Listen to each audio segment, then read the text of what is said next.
the NEA Sports Network and our high school presentation of the Osceola Seminoles taking on the Rivercrest Colts here at Cortez Kennedy Field in Wilson, Arkansas, just off Interstate I-55. I'm Ryan Fletcher. Along next to me is Randy Coleman as we look forward to bringing you one of the best rivalries in the state, Randy. No question. I mean, you just look at the history and the prominence that both programs have played in not only Northeast Arkansas but on the state level. And, this game is a springboard to see who might be the favorite, when it comes to 3A football state championship. So this is one of the pinnacle games in the state of Arkansas each and every year. So Rivercrest comes into this game in the lead with the conference, had a big win against Walnut Ridge recently, and they're rolling, man. They've had a great season. Osceola, on the other hand, has struggled especially for Osceola this year. Now they've dealt with a series of injuries, one being the MJ Washington, who's one of their key players, Randy. But then you flip that, and Rivercrest has an injury in Jaden Young. He's out for the season now. So, both teams have either had to or have had to find ways to get some things out of some other guys. But at the end of the day, you look at this matchup and you think, it's this rivalry. It seems to always be close, and I would expect nothing less tonight. Well, definitely, we talked about it preseason. I thought Osceola was one of my dark horse picks to win a state championship. Yeah. Rivercrest definitely had to be in the mix as well. But, at this point of the season and every high school team around, you're dealing with injuries. Unfortunately, for Osceola, it's been key players. And now for Rivercrest, for my money, Jaden Young's one of the best players in the state. Yes. And just the things that he does as quarterback, as running back, as receiver, defensively, special teams, he's a big piece. Now, one thing I will say, when you look at just depth of playmakers, I think Rivercrest has an edge. And, the fact that you lose Jaden Young, but you've got Buda Harris. So, you still got those guys that can make big plays in big-time games because they've been there before. So, I think that gives Rivercrest an edge tonight. All right. Well, Randy, we are going to go ahead and send it to the coaches show. I was able to interview Coach Harden a couple of days ago. So watch that, and in about 16 minutes we'll be back for live action here at Wilson as the Osceola Seminoles come to town to take on their arch rival, the Rivercrest Colts, here on the NEA Sports Network.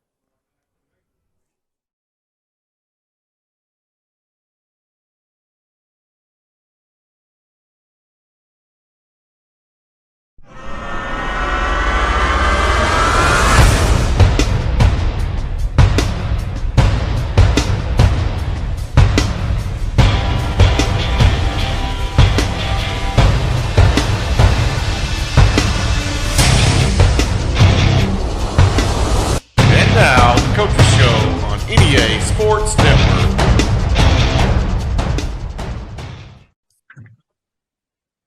Want to welcome everyone to our NEA Sports Network Coaches Show. Our game of the week this week is the Rivercrest Colts. They are hosting the Osceola Seminoles. We're beyond excited to be covering this rivalry game. It's a big one, Coach, and I know that you know all about that, right?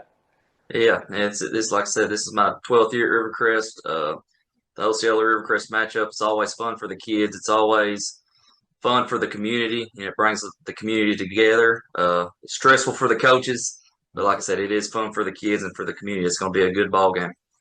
So if you would, you've taken over head coaching duties this season, having a good season so far. Just talk to us a little bit about that. Yeah, it's been great. It's been a learning curve for sure, especially early on in the season. We went 1-2 in conference, which we always try to beef up our non-conference schedule and just try to figure out who we are. And then once we got to conference play, kids just kept getting better each week. We battled through some adversity as a team, with injuries. But we just keep plugging guys in, and they just keep making plays for us. And we've got some young guys. I know at one point last week we had 7 sophomores on the field on defense versus Walnut Ridge. So, like I said, these kids are resilient, and we're having a decent year this year. We just want to keep plugging away and just be ready for playoffs. So, and I do want to make mention of that non-conference schedule. You played EPC, and that what the final score was like. Was it 48-46 or 58-56 or some crazy score? It was up there. There's a lot of offense, not a lot of defense. But it looked like one of those that, you wish you'd been there on that Friday night just to. And the irony of the whole thing is, I actually was there during watching y'all warm up on pregame. I had to deliver some football magazines down there. And I was like, man, I wish I could stay and watch this one, but had my little girl with me, and she would not have lasted very long. She's been out there running on the football field, and that had been a whole other issue. So. Yeah, it was a good ball game. Coach Pell's got a really good bunch. If there's a better team in 2A football, I'd like to see them. They're good. They're big up front. They got athletes out on the edge and have some really good running backs. So it was a good game for us. I know you'll be rooting for them hardcore. I know they would love to get back to Little Rock and win it this year. And I worked down there for a couple of years, so I feel the same way. Absolutely. Coach Pell does a great job with them.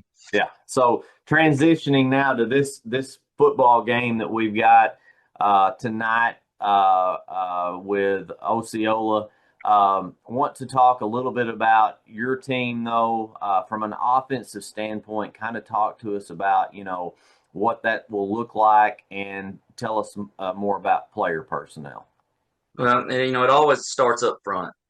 We've only had one returning starter from last year, and that's Janarius Brownlee.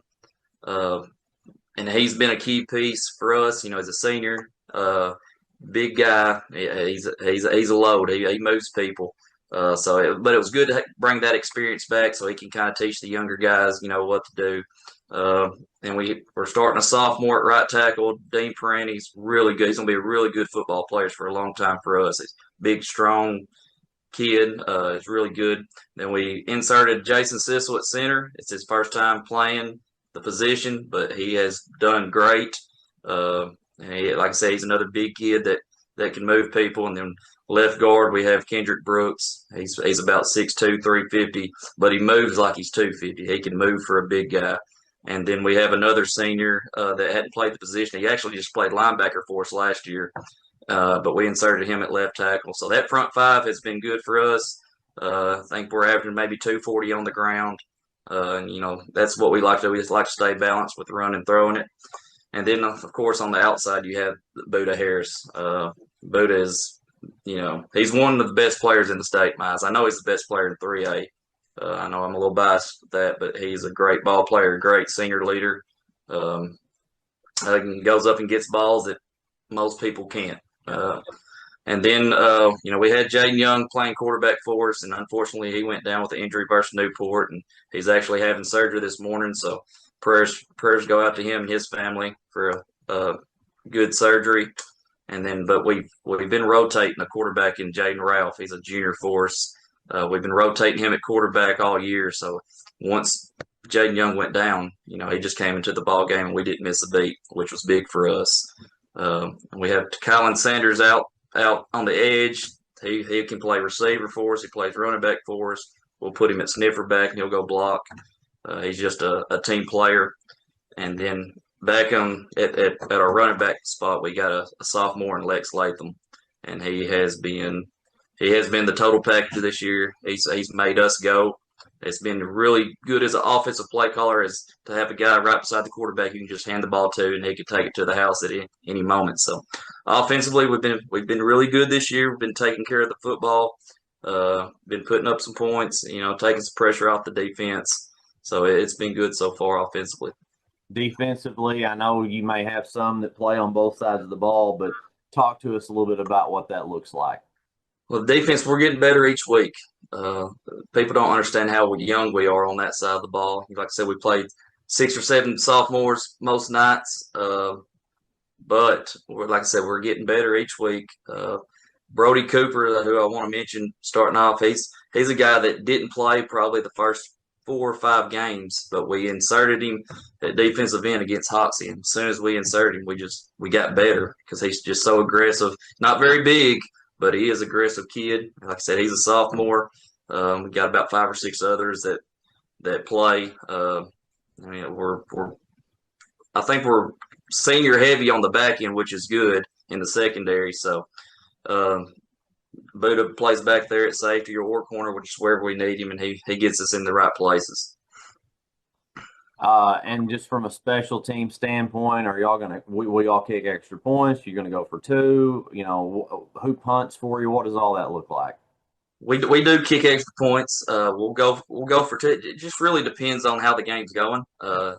Depends on what the other team's doing. If they go for 2 early and get it, then we want to try to match them. Yeah. But we have a Hunter Ellis that is very capable of making extra points. We have Caden Schwantz, who's our placeholder, and then we have Luke Rumball, who's our deep snapper, and they all do a really good job. And Hunter also kicks off for us. He's really good. He can kick it deep. He can sky kick it. He can onside kick it. He can do whatever we need him to do. So that's special teams has really been big for us this year. Okay. And then your opponent, Osceola. I mean, they came in preseason ranked by most as the favorite to win this conference. I've had a lot of people early preseason picking them to go deep and have a chance to win a state tournament. I know they've had some injuries and they've struggled, but even in that, you throw all that out in this particular game. But if you would just kind of talk to us about them. Yeah, absolutely. And when you get into this game, the records don't matter. Records don't matter because they're still Osceola. They still have a great coaching staff. They still have great athletes out on the edge. And like you said, they have been injured most of the year, so that could be due to them struggling a little bit. But I think they're finally getting healthy. I know they got MJ Washington back, which he's one of the better players in this conference, so that's going to help them a ton. Like they got athletes out on the edge they can throw the ball to. They got MJ Washington and Tyler Bell in the backfield. So it's going to be a challenge. Okay. Well, Coach, we sure appreciate it. Looking forward to the game here with Rivercrest and Osceola. Again, I can't think of a bigger rivalry in Northeast Arkansas, and obviously you could argue in the state. So good luck to you in this one. Thank you, Ryan. Appreciate you. No matter what the job calls for, contractors can count on Barton's. With your own dedicated sales representative, you'll get personalized support and accurate material takeoffs to keep your project on budget. Need flexible financing? We offer in-house accounts and financing options. Plus, take advantage of our product holding, on-site delivery, and professional installation of flooring, cabinets, and vanities. Supplying local contractors for 140 years. Visit us online at bartons.com. Build it better with Barton's. Since 1945, we've been more than just a bank. We've been deeply rooted in communities across Arkansas, growing alongside the families and businesses we serve. We started the Farmers and Merchants Bank in Stuttgart, Arkansas 80 years ago to ensure working folks could borrow money to run their farms, fund their businesses, and build their families' futures. Today, Farmers and Merchants Bank is proud to continue supporting our communities, including our students and athletes. Farmers and Merchants Bank, member FDIC, equal housing lender.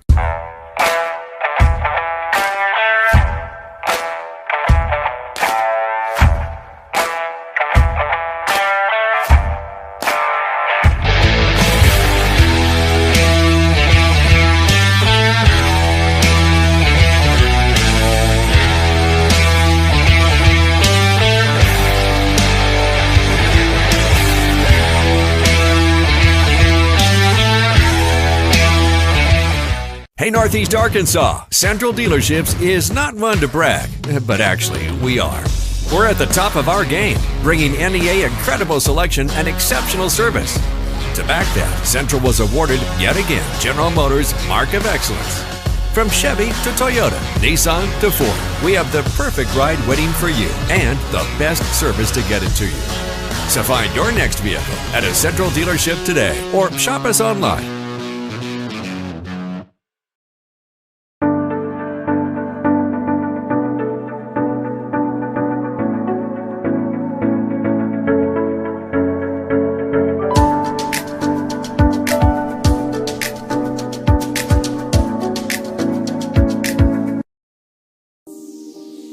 Dr. Reggie Cullum is a proud supporter of the Rivercrest Colts and the Osceola Seminoles, located at 700 West Kaiser Avenue in Osceola at St. Bernard's First Care. Dr. Cullum says good luck in tonight's contest.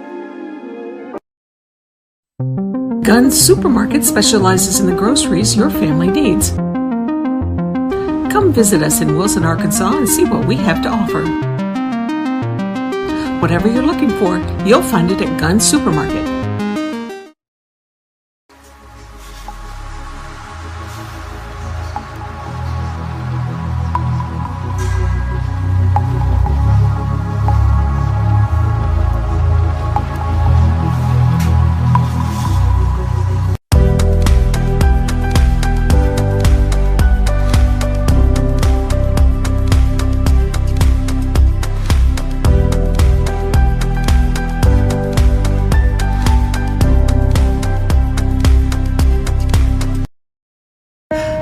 Osceola of Arkansas is a family-owned business serving Northeast Arkansas since 1961. Call 870-563-6811 for a free estimate on your termite and pest control.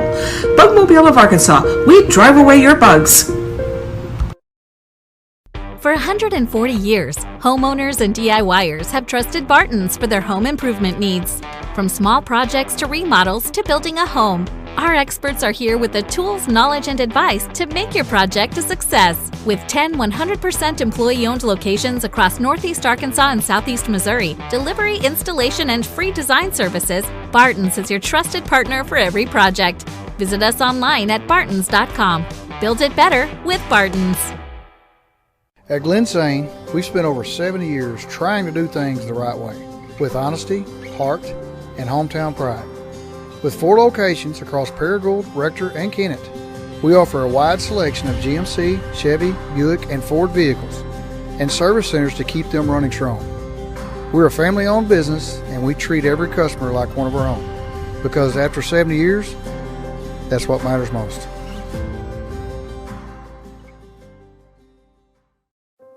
At Glen Sane, we know extra time is hard to come by.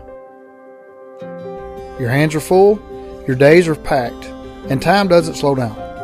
We work hard when you have a service issue. With full service centers at each of our 4 locations, we will always do our best to make it convenient for you and your busy lifestyle. Thank you for trusting our family with your family for over 70 years. A Ritter Go-Getter gets everything done, and Ritter Gig Internet can handle a ton. You'll create art for the whole world to see, find new ways to support all your teams, and arrange new arrangements for arranging your screens. You'll game, you'll stream, you'll bike till you can't, create filtered water for you and your plants, or watch video instructions for hemming your pants. With Ritter Internet, look at all you'll accomplish, connect all your devices, and, schmabomplish? With Wi-Fi this fast, there can be none better, so get in touch and be a Ritter Go-Getter.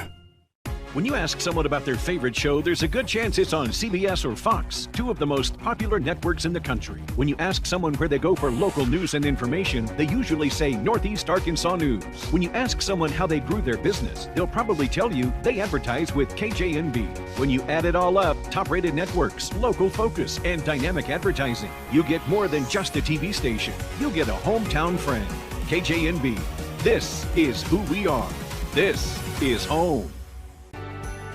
Our journey began way back in 1891 with a group of folks who believed that this community deserved a local bank. Well, it's been over 130 years, and we're still the only true community bank in Northeast Arkansas. Our core beliefs in supporting the places that we call home hasn't changed, and it never will. We care about you. We care about our communities, because every journey matters. Prestige Plumbing offers a wide range.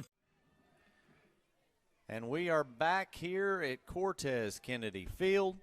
They call it the Tez, Randy Coleman, and we are about to be underway as the Seminoles and Rivercrest Colts are about to go at it in what would many consider to be the best rivalry in the state. Certainly would be considered one of the best, if not the best, in Northeast Arkansas. I'm fired up, Ryan. I'm excited about this football game. I cannot wait. I love both coaches. Yeah. I love both programs. I think, they do things the right way, and I think we're going to get a heck of a ball game tonight. Jeremiah McGowan's going to kick off, and it is booted. Going to land at about the 5. That's Buda Harris that looks to take off. He's hit, still on his feet. He's going to drag some defenders across the 25, and will finally be brought down at the 27-yard line.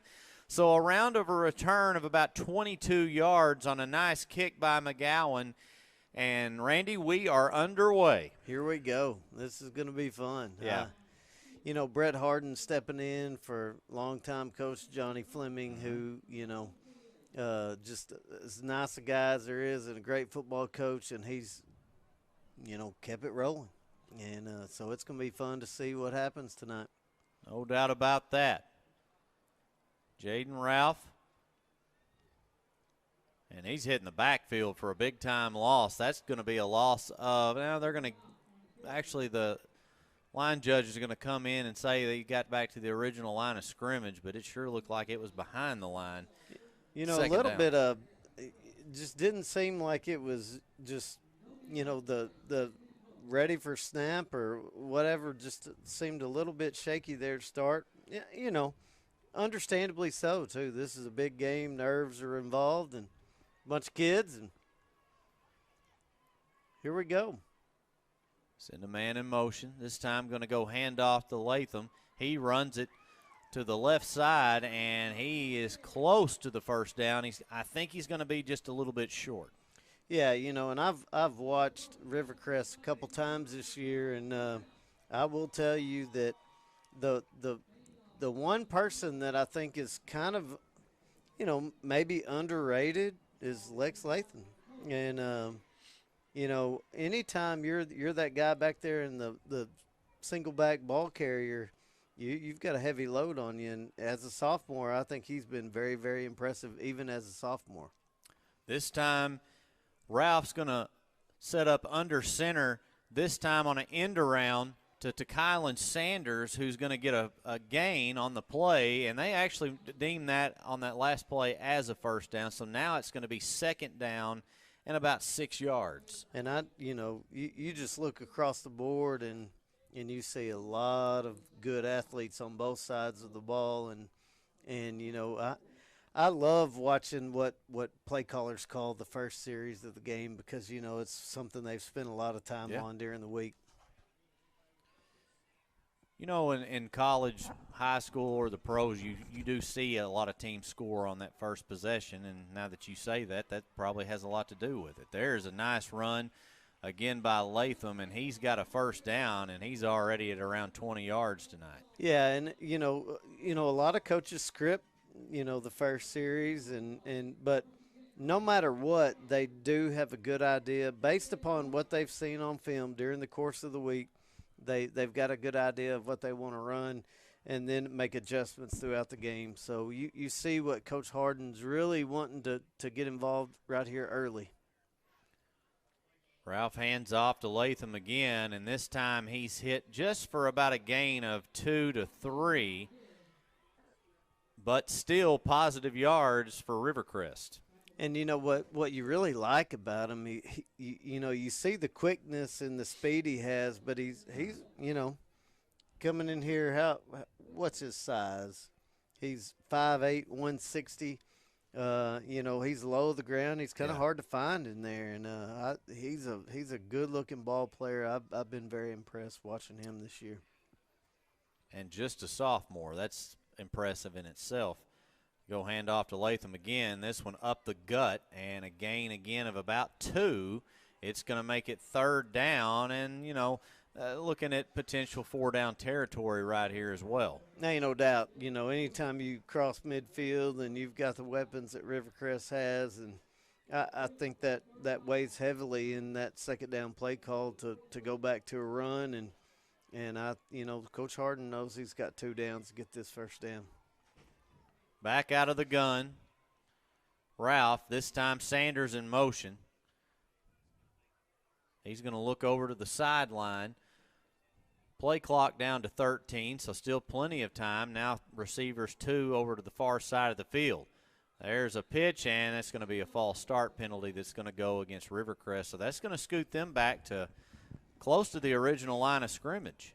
You know, you see a lot of motion early tonight too, and that's just probably, Coach Harden throwing that out there, see what kind of movement you're going to get, especially in the second and third level of Osceola's defense, to see how they're adjusting to that motion. That's something that he definitely could come back to later, depending on what he sees, what he thought he was going to see based upon film study. And unfortunately, now they're probably in a passing situation.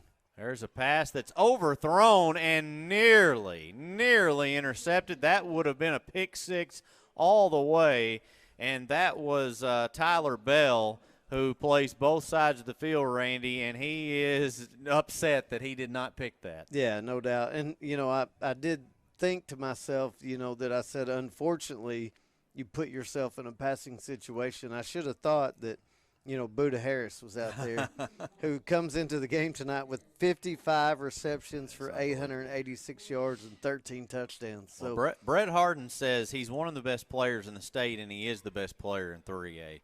And that's a huge compliment to him. But, man, he has been just a beast for this team over the last several years. Here comes the punt return. Nice juke. That time they're going to get us an easy face mask call. Two officials at the same time throwing flags. That's going to tack on 15 yards. That'll put them close to midfield. Yeah, nice job by Corey Bonner right there, taking that ball. One thing I always loved with return guys is the guys that were willing to catch anything and advance it. Those are hidden yards that you really don't – there's a lot of guys you put back there that you feel good about catching it, but are they willing to catch it and advance it? And he did a good job getting upfield, and unfortunately got face mask, but gives Osceola Seminoles good field position to start this drive. So first down and 10, ball is at the 42-yard line of the Seminoles. Great starting field position for them. Tyler Bell will line up out of the gun. Got a man going in motion. Going to run, that's not Tyler Bell. That is actually Ashton Harris. I think that's MJ Washington. Yeah. That's right. That's MJ Washington. I'm looking at the wrong sheet here, too. Bell was quarterback last year, had good stats, but MJ Washington has been playing at the position a lot. Now, he is the guy we mentioned that's been hurt. And I think we'll see him all over the field tonight. Yeah. I think he'll line up in multiple spots. Well, and that's kind of like what Jaden Young would do for the Colts. No doubt. He was a receiver, has been a receiver a lot in his career, but would line up at quarterback as well. There is a run for Washington, who's fighting for yardage. He's going to get a gain of about 2. It's going to make it third down and about 4 yards. And, you just see what Osceola's been missing with MJ Washington out of the lineup. He's just got a suddenness about him. He is you can just see, there's a different gear that he has that Osceola's been missing. And, I've got ultimate respect for Coach Robert Hooks. I think he's one of the good coaches in the state and great coaches in the state. So, I'd love to see what his game plan is going to be tonight. Oh, loose ball. Washington fires. He's got a man, and it's tipped and incomplete, and a nice save by the defensive back there for the Colts. I'm just trying to see his number, and I've missed it. It's number 2, and that is Jamarius Bird. Yeah, and, they had to play just the little bit bobbled snap, put MJ Washington in a situation where, he couldn't get the ball to him when he wanted to. When he finally saw him and threw it, it gave the defensive guy time to recover and knock that ball away. So after great starting field position, the Seminoles are going to go 3 and out. It's a 4th down and 5, and they will look to punt the football. And this is kind of what you expect. I mean, both teams are filling each other out. Not a bad punt, and it's muffed. Let's see what happens right here. It looks like the Seminoles are going to have the football. Have they signaled yet? They're still trying to pilfer through that mass. Yep, it is. It's Seminole football. How about that? Wow. That's a big momentum shift here early in the first quarter. And Osceola getting the muff return right there and putting themselves near red zone. And, boy, just a break early for Seminoles. Well, Osceola has absolutely got to take advantage right there. I want to say that was Buda Harris back there on the that was going to do the punt return. It sure looked like him. There's not many people taller on the field out there than him. Ain't no doubt. Whoever it was came up just a little bit shy of where he should have caught the football and ended up having to reach out there for it. So that results in a turnover, and here comes Osceola. Washington fires in the end zone. Double coverage, but it's caught, and it's a touchdown for Osceola. And just like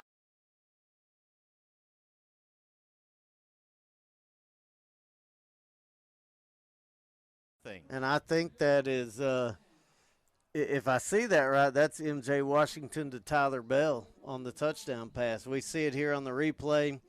Double coverage, but he just puts it in a great position to catch it for the touchdown. How about that? Going to set up for a extra point now. And that is blocked. It looked blocked anyway, and it's going to be no good. It's 6-0. We'll send it to a break and be back here in just a moment.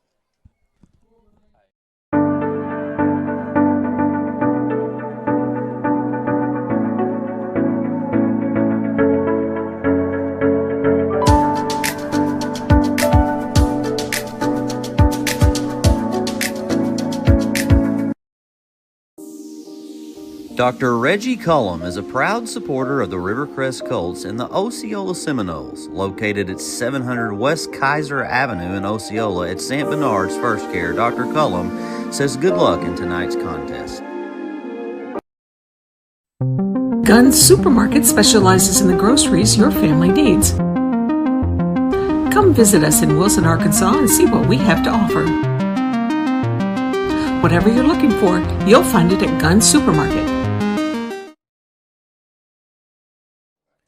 We are back here in Wilson, Arkansas. Osceola is the first team to strike. They do so on a special teams miscue by Rivercrest as a muffed punt return then results in about a 25-yard touchdown pass by M.J. Washington. And, Coach, you got to you get the turnover, and the first guy I think of as a Razorback fan, Bobby Petrino, is notorious for first play after a big turnover. You take a shot at the end zone. Well, those situations, typically the team who made the mistake is reeling a little bit, and there could be some, really kind of heated comments of, what just happened. Right. And a lot of times you can catch them where they're not really focused on the play at hand. Latham's got the football. He will run it and cut towards the middle of the field, and whistle finally blown. Dead, and they are still fighting, and that's got to be a flag for unnecessary roughness. That just is that can't happen. And of course, we're all fully aware this is a big-time rivalry now. Another flag is going out after all of that, and that may offset some things. I've got a feeling this is going to be offsetting right here. Yeah, I think you're probably right. Unfortunately, there was the late throwdown after the play was, fully stopped, and then I guess apparently a Rivercrest guy came in at the end and said something. So and if you're Coach Harden and you're over there, all of that's going on really close to the bench, and you're thinking we're about to get to the 30. We're going to start at the 35 right here, or get ball to 35, but we got to keep our mouth shut. And unfortunately, that didn't happen there. And but now, hey, Ryan, both of them were on Osceola. Okay, never mind.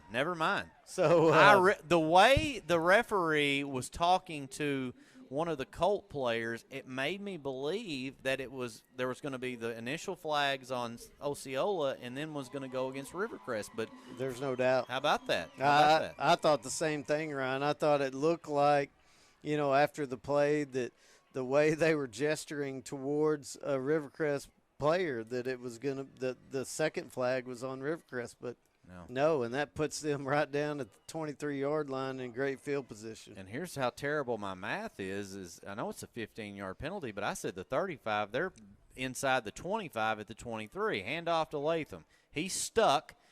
Not much there, but it's going to be second down, and they are approaching the red zone.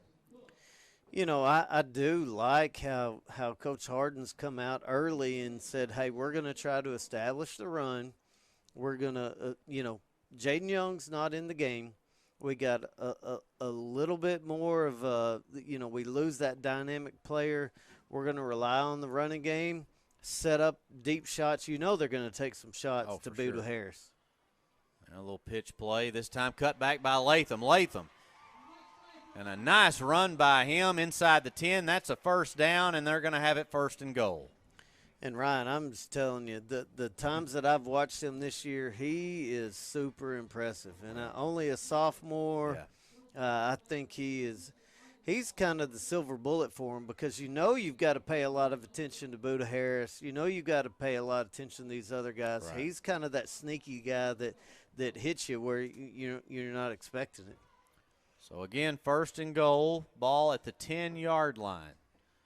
Ralph under center, and you're going to get a likely false start penalty here, and that if it is, it's going to be the second time in this game, and it's going to hurt them. Yeah, and those are, pre-snap, post-play penalties are the kind that drive you nuts as a coach because, you can handle the penalties that come – when the action is taking place, you can't handle it when it comes before or after a snap. And I don't know if it was the center or the left tackle that may have shown some movement there. As we're broadcasting this game, there's a little bit of delay, and you can get a replay on that. I just didn't see a ton, but it clearly caused an Osceola defensive lineman to move. This time on the end around to Buda Harris. Buda Harris is going to be upended. No gain on the play. It's going to be second down and goal from the 15. Great job there by Sakori Bonner coming up, making the stop on that speed sweep to Buda Harris and, just really closing that gap quickly from the corner position. 3 minutes, 20 seconds to go here in the opening quarter. This quarter's flown by pretty quickly. Lots and lots of running early in this one. Ralph out of the gun. He's got Lex Latham to his right hip. Rolls right, throws over the middle, caught, and it's going to be a touchdown. And look at him dance. That is Buda Harris. Well, you don't come in having 13 touchdowns in 7 games without being a target. So, I know Coach Harden thinks highly of Buda Harris, and I do as well. He really reminds me of a player I'm familiar with, and Jonathan Adams. Yeah, that's a good comparison. Just long, lengthy, smooth, catches anything, can make the contested catch. I just think he's an outstanding player. We have They might have got him for the dance there. Okay. Unless you're saying something ugly, I don't have a problem with that. Yeah. But whatever. Yeah, if you're showing up the other team, that's one thing. He's celebrating a touchdown. Yeah. I don't think there's anything wrong with that, but it is what it is. So, extra point here, looking to give the Colts a 1-point lead as Osceola missed their extra point. It's going up, and it is no good. It's to the right. We'll send it to a commercial break.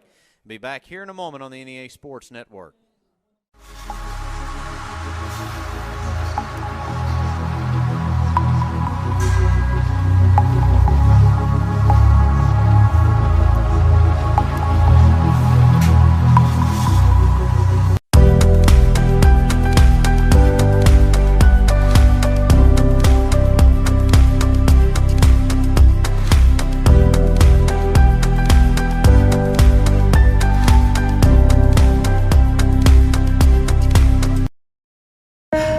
Osceola of Arkansas is a family-owned business serving Northeast Arkansas since 1961. Call 870-563-6811 for a free estimate on your termite and pest control.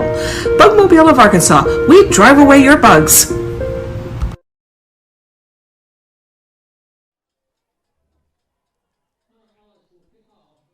We are back here in Cortez Kennedy Field. The Rivercrest Colts rolled down the field on that last series and scored. Missed their extra point as well, Randy. So special teams 3 times tonight for sure have played a significant role in this one. That's a short kick that's going to be fair caught at the 46-yard line. And the Seminoles have very good field position. Yeah, there's no doubt special teams will be a factor, especially when there's 2 good football teams and it's close football game. That could be the difference that decides the football game. But, you know, golly, I just love watching these guys play. You got great football players on both sides. It is a rivalry, you know, unlike a lot in the state, and it's fun to watch. So 3:01 to go here in the opening quarter. And MJ Washington is going to look over to his coach, maybe call something different here. They have trips to the far side of the field. Washington scrambling now. He's going to take off and run. He's at the 45 and hurdles a defender. And down at the 25, out of bounds he goes. But is that a penalty right there? Well, I don't know if they got a hold or, you know, I don't know what they're going to call here. The flags flew right about at the point in which he hurdled that defender. Yeah, I mean, is that why they're calling it? Because I'm watching the official on the replay. He does it and then he throws the flag. Yeah. You've heard me before. I do not want to get into the mind of an official out there, so that is a dangerous place to be. And I get like there are safety concerns when you do that, but man, that's a heck of an athletic play. Wow. Unsportsmanlike. Because of the leap? Yeah. I don't understand that. I'm really speechless right now, so I do not know what to say there, Ryan. All right, well, that's going to back up the Seminoles back to another 1st down and 9. After all that. Yeah. So it's like we're going to start all over, but with an extra yard ahead. Yeah. Okay. Yeah. That was as athletic of a play as you're ever going to see, though. Phenomenal. Yeah. All right, so Washington back out of the gun. They're going to send Tyler Bell in motion. Bell's going to end up here on the near side of the field. They look back over to the sideline, and the play clock's run down. Is there a flag, or do they call a timeout? There is a flag. It's going to be a delay of game penalty. Yep.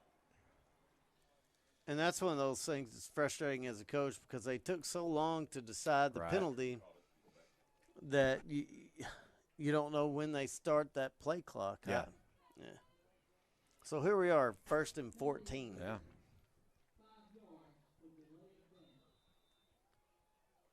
So now 2 minutes, 19 seconds. Washington again out of the gun. Got a little bit of a blitz. Thrown to a receiver who's open. Immediately shoved out of bounds, though, by Jamaris Bird. And it's a pass that goes for positive yards, and we've got a 2nd down and about 5. Yeah, nice little throw on a little flood concept. They motion Tyler Bell in there, and he sits in the flats, and then they run that little intermediate out behind him.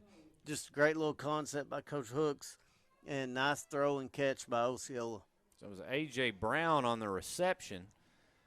They had to throw it a long way. Now, handoff goes to the running back who's going to rush close to the 1st down, but he's going to be short.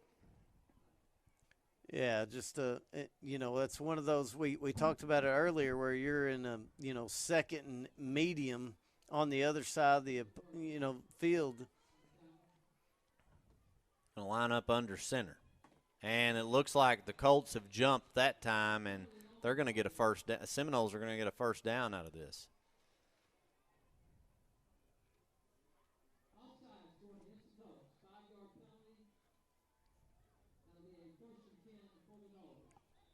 They came up there in a formation where it looking like they're going to try to go with the quarterback sneak very quickly, and then just kind of took the hard count and got him to jump. Yeah, I think it was Jamison Johnson there on it was a defensive end. So now down to 5 on the play clock. They better hurry. Down to 3, 2, and they get it off. Washington is going to throw it deep. He's got a man one-on-one and just missed. Incomplete. That intended receiver was Sakori Bonner, and I don't know if he kind of got tangled up there running that route or what. You know, it's a nice little throw because he gives, you know, Bonner a lot of room on the sideline, and just a little bit over the outstretched arms of Bonner, but nice little, you know, again, you after the penalty, you get the first down, now you take a shot. Well, if you're MJ Washington and you throw that, you're wanting your receiver to get over there and grab that football.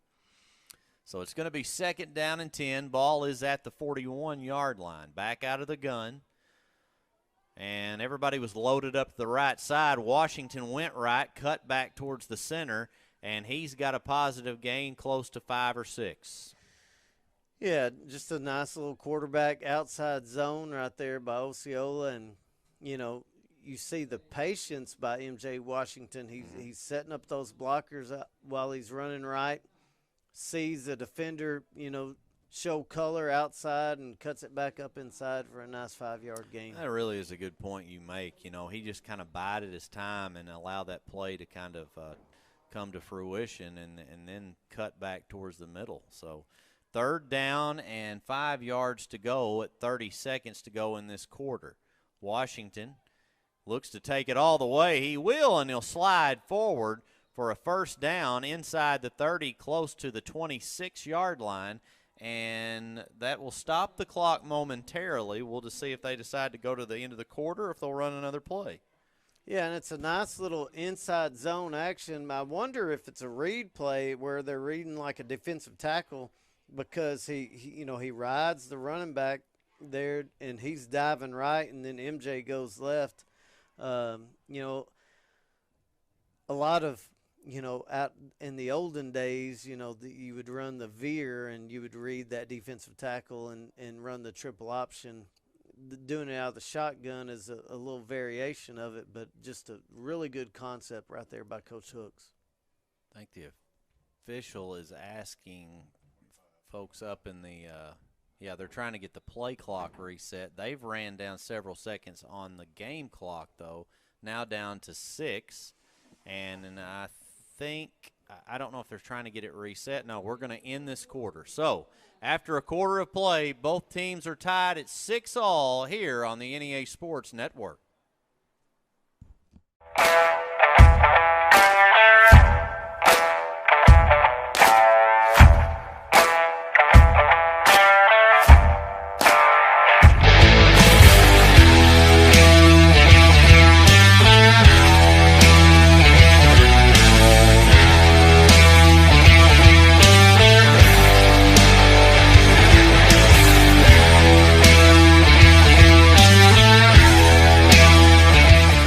Hey, Northeast Arkansas, Central Dealerships is not one to brag, but actually we are.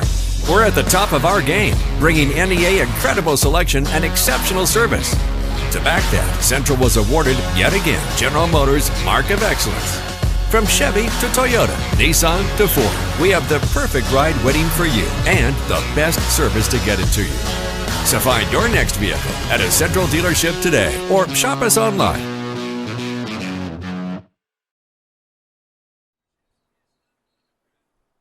I want to thank all the folks for tuning into this one. Obviously, this is the premier matchup for this particular week. Have a ton of folks watching on our YouTube page, so thanks for everybody for tuning in tonight. And so far, Randy, we've played a quarter, and it's been a good one. This is everything Friday Night Football is about. I mean, you got 2 great coaches, you got 2 great programs, you got a lot of outstanding players on the field. And this is shaping up to be a good one.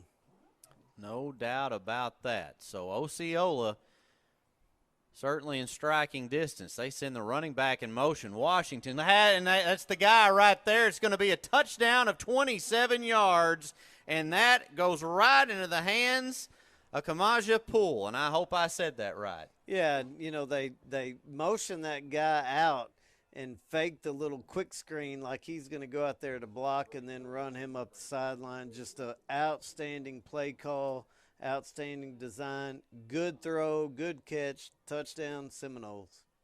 Great call out of the break there going into this second quarter, and they'll try to kick this extra point. And that's McGowan. This time he splits the uprights. He's got a leg, Randy, and with 11:53 to go, the Seminoles retake the lead. They lead it 13-6 here on the NEA Sports Network. 140 years, homeowners and DIYers have trusted Barton's for their home improvement needs. From small projects to remodels to building a home, our experts are here with the tools, knowledge, and advice to make your project a success. With 10 100% employee-owned locations across Northeast Arkansas and Southeast Missouri, delivery, installation, and free design services, Barton's is your trusted partner for every project. Visit us online at bartons.com. Build it better with Barton's. At Glensane, we've spent over 70 years trying to do things the right way, with honesty, heart, and hometown pride. With 4 locations across Paragould, Rector, and Kennett, we offer a wide selection of GMC, Chevy, Buick, and Ford vehicles, and service centers to keep them running strong. We're a family-owned business, and we treat every customer like one of our own, because after 70 years, that's what matters most. You better pick that up. All right, we are back here on a short kick that the Colts allowed to fall and had to kind of hustle to get back to that, Randy, or that would have spelled about a trouble. Yeah, I think Ashton Harris thought that was going to go out of bounds, and then it did not go, and he had to recover quickly and get on that ball. So now they're going to have the ball at the 23-yard line. So I got a little ways to go to try to tie this thing back up. You know, so far we've had, Osceola's really come out swinging. Yeah, they really have, and taking shots downfield. Rivercrest has been a little more conservative, trying to establish the run game. It'd be interesting to see how much more Buda Harris gets involved here soon. Only a 1-yard gain. It's going to be 2nd and 9. We talk about Jaden Young, who is out for the season, unfortunately, for the Colts, who is, by the way, is a phenomenal basketball player too, which that really hurts the Colts, not just in one sport but two. Obviously you're trying to maybe re-identify some things here for Rivercrest. This time Ralph's going to keep, and he'll be pulled forward across the 30-yard line. Actually, they'll mark it at the 30. Yeah, just a little speed option action right there, and Osceola does a good job of stringing it out a little bit, and Jaden Ralph cuts it upfield, gets them, 3rd and a long 4. Definitely be interesting to see if they try to go run or pass here. They're throwing blitz, and I think they jumped. They did. That was Jalen Hatch, who was just a little over anxious. One thing I've noticed early in this game is when there's been a penalty on a guy, Coach Hooks will get him out and talk to him quickly. And that just shows the in-game coaching that he's doing on the sideline. Well, you just think about accountability when you think of him, and no doubt. You're going to play the way he expects you to play. There's no doubt. All right, shotgun formation. Ralph this time will pitch it, and now Lex Latham cuts back. He's got running room, and he is still on his feet. Finally drugged down at the 36. About 3 different times you think he's going to go out of bounds. He's going to get tackled and finally dropped. Yeah, just a speed option again to the right this time, and Latham looks like he's going out of bounds, sticks his foot in the ground and cuts back upfield and gets another extra, 18, 20 yards on that play. A nice 30-yard gain on the carry there. we're seeing this sophomore really bloom coming into this season. You know, and I'm drawing a blank on Lex. He had a older brother that played for Rivercrest, was a good athlete too. So that runs in the family. But yeah, you're right, a sophomore, and he has got some wheels on him. Yes, he does. And he's patient, but then when he decides he's going to hit the hole, it's explosive. He really is explosive. He's fun to watch. You know, pregame, while we weren't on the air, you always you've referenced this guy before with us, but a former NFL player, and help me out here again, Danny. It's a Woodhead. Danny Woodhead. Yeah, there's no doubt. Yeah, and Danny Woodhead, who played a lot. I mean, coming from Division II football to the NFL, I mean, he really reminds me of Danny Woodhead. Ralph had a ton of time, and there's Buda Harris, and somehow, some way, he caught that football. I have not seen them throw up a touchdown signal. So there's flags all over the place as well. However, the announcer has said touchdown. So well, it's obviously a pass interference, but I did not see the hands go up for the touchdown. But they are calling it a touchdown. I'm telling you right now, where I can see the replay on that, and I mean, it looked like a touchdown to me, but I was not going to say it until. Well, they're kicking the extra point, so let's just go ahead and call it. It definitely is, and that was a heck of a play by Buda Harris because there was definite defensive pass interference. And that just goes to show you that, you can throw the ball up to that guy, and 9 times out of 10, there's going to be something positive for the Rivercrest Colts. And, he's such a good player. Well, 6'4", 195 pounds, and that's going to be a mismatch 9 times out of 10 on cornerbacks that might be 6 foot tall. There is the extra point. It's up. It's good. And we are tied at 13 with 9:04 to go here on the NEA Sports Network. Prestige Plumbing offers a wide range of residential and commercial services to meet every customer's needs. Whether it be new construction or a remodel, Prestige Plumbing is fast and efficient with the best quality service for their customers. From water leaks to slab leaks to new sewer lines or handicap showers, Prestige Plumbing should be your first call for all your plumbing needs. Be sure to watch the NEA Sports Network as we bring you live coverage this football season. From week 0 to the playoffs, we bring you rivalries and great matchups to go along with championship coverage. Be sure to watch each game at the NEA Sports Facebook page or the NEA Sports YouTube page. NEA Sports, putting Northeast Arkansas student athletes first. Milligan Heating and AC works to serve the Northeast Arkansas community in meeting all of your HVAC needs. Give Justin Milligan a call at 870-243-2820. We are back here live from the Tez, and it's 13-13. Both teams exchanging blows. And it's playmaker versus playmaker. No doubt. There's a short kick, and now there's not going to be hardly anything on that return. An interesting decision. I believe that was Cameron Sneed who decided to run kind of the wrong way, Randy. Yeah, one thing you try to, coach kids to do a lot is get vertical up the field and horizontal. I mean, high school athletes today are too big, fast, and strong to get much room going horizontal.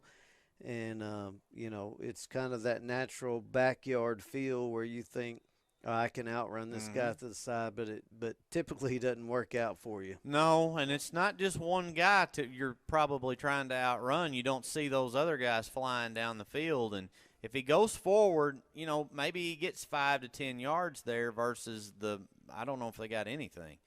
So Washington by himself out of the gun, he will keep the football. He gets over to the sideline and is going to go out of bounds. Man, I love his patience. I mean, you can just see him letting blocks develop, letting lanes develop, and then once he decides to go, he goes. And you see that play from the get was like, maybe it's going to be a good play, maybe it's not, but he ends up getting 7 yards on that play just by being patient.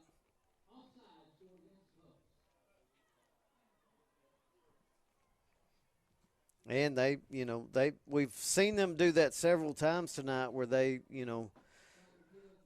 fake the clap where it simulates a snap for the quarterback, and they're doing a check with me with Coach Hooks on the sidelines and getting Rivercrest to jump, and they get a first down out of it. First down and 10. Back out of the gun.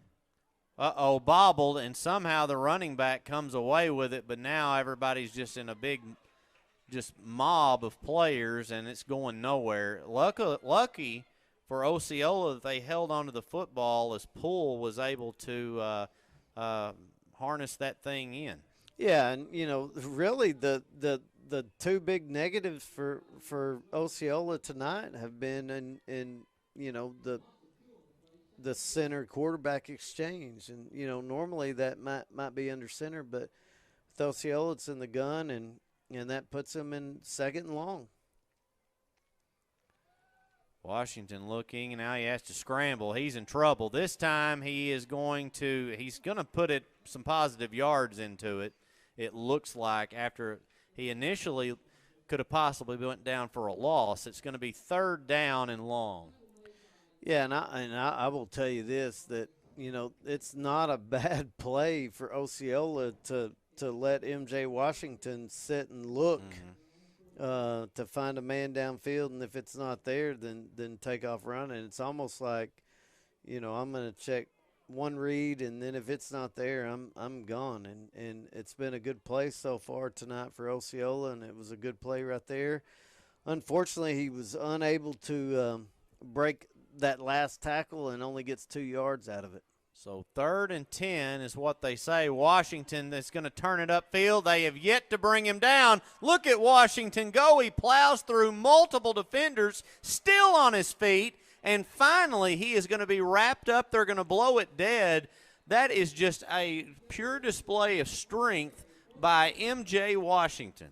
That's a man right there deciding that he is not wanting to be taken down. And, again, they go empty right there. They go quads to the right with a single to the left. He looks one way, doesn't find a man, and then just says, okay, yeah, now tackle me. Watching that replay, though, I watched 8 different times.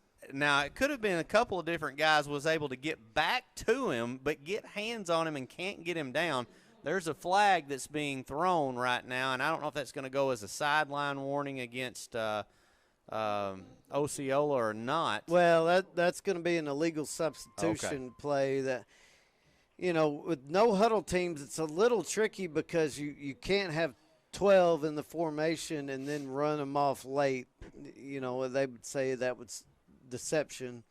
But, obviously there was just a little miscommunication there, and that guy got off late, but they get the illegal substitution call. Not going to lie, I was busy watching that replay instead of watching what was going on live. That was just such an impressive run.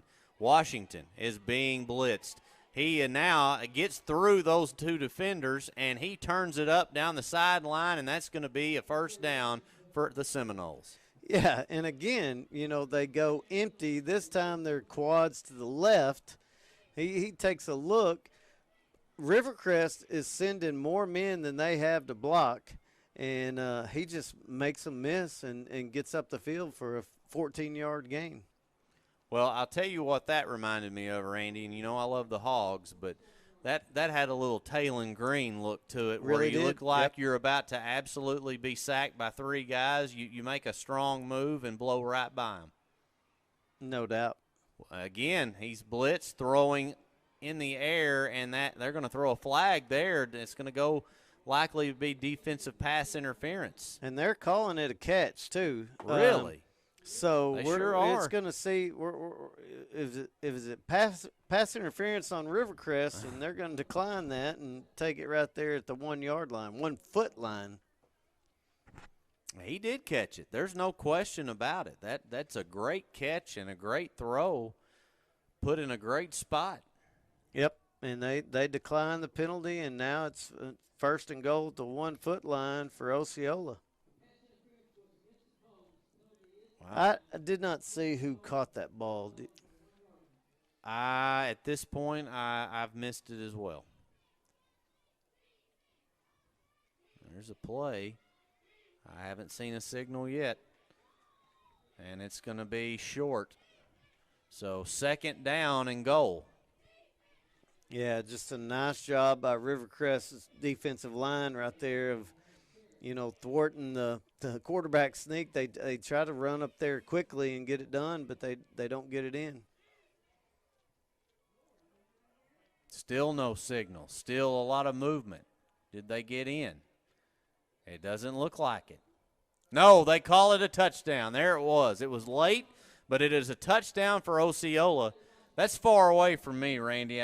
You may have better vision than I do. Well, the initial surge was stopped by Rivercrest, right. And the late push by Osceola got them into the end zone. Well, and I tell you who the push, that is DeManuel Harris. I think you can credit DeManuel Harris for that touchdown as he came in and just drove the guy with the football over the line to gain. Extra point is up. It's good. It is 20-13 Osceola here on the NEA Sports Network.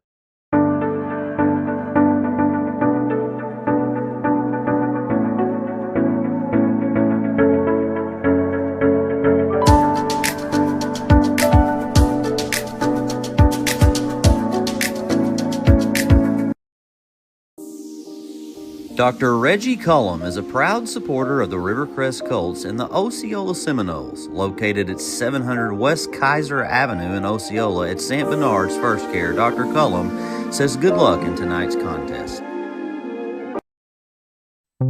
Guns Supermarket specializes in the groceries your family needs. Come visit us in Wilson, Arkansas and see what we have to offer. Whatever you're looking for, you'll find it at Guns Supermarket.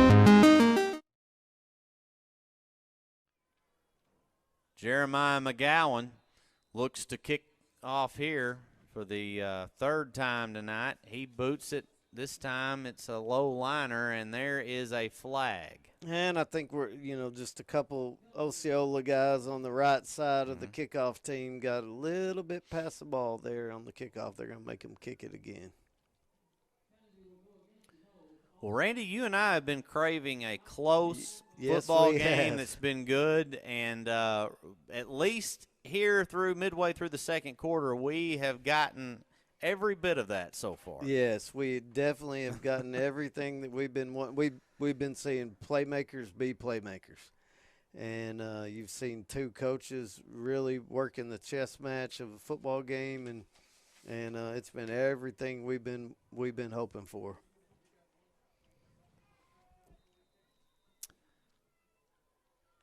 Try this again. McGowan, short, kick is going to be fair caught at the 35-yard line, so solid field position for Rivercrest. And, Randy, one thing, we're talking about craving a close game. We have not – the closest game we've had this season was a 28-6 final on the week 0 when Salem beat Pocahontas at Pocahontas, and everything else has been just as close to a massacre as you can get. Now, I say that – I feel like I try my best to pick out solid games that you think on paper would be close, but if you look around Northeast Arkansas, probably 75 to 80% of the games are blowouts. And we've had some bad luck, too, where just some key guys have been out with injury. Mm-hmm. We've had a game where 13 players were suspended. Yeah, so, that's a good point. We've drawn some bad luck on that. And Latham's going to run it close to the 1st down marker, and looks like they're going to move the chains. And, looking at Latham tonight, that's his 11th carry so far in the first half. Yeah. He has been the bell cow. Now, it's almost like a boxing match. You think he's working the body, and Buddha Harris is the haymaker. And we've seen that a couple times tonight as well. Well, it's such a great combination to no have doubt. If you're Coach Harden. Send a man in motion. They go to that man in motion. That's to Kylan Sanders. He sheds a defender, and he will lower his shoulder, move past the 50-yard line, and into Seminole territory. Yeah, and that's just a nice job, too, of, he really had a lot of momentum working to the sideline, but he he finally stuck his foot in the ground and cut up field and got a big gain of 6 there.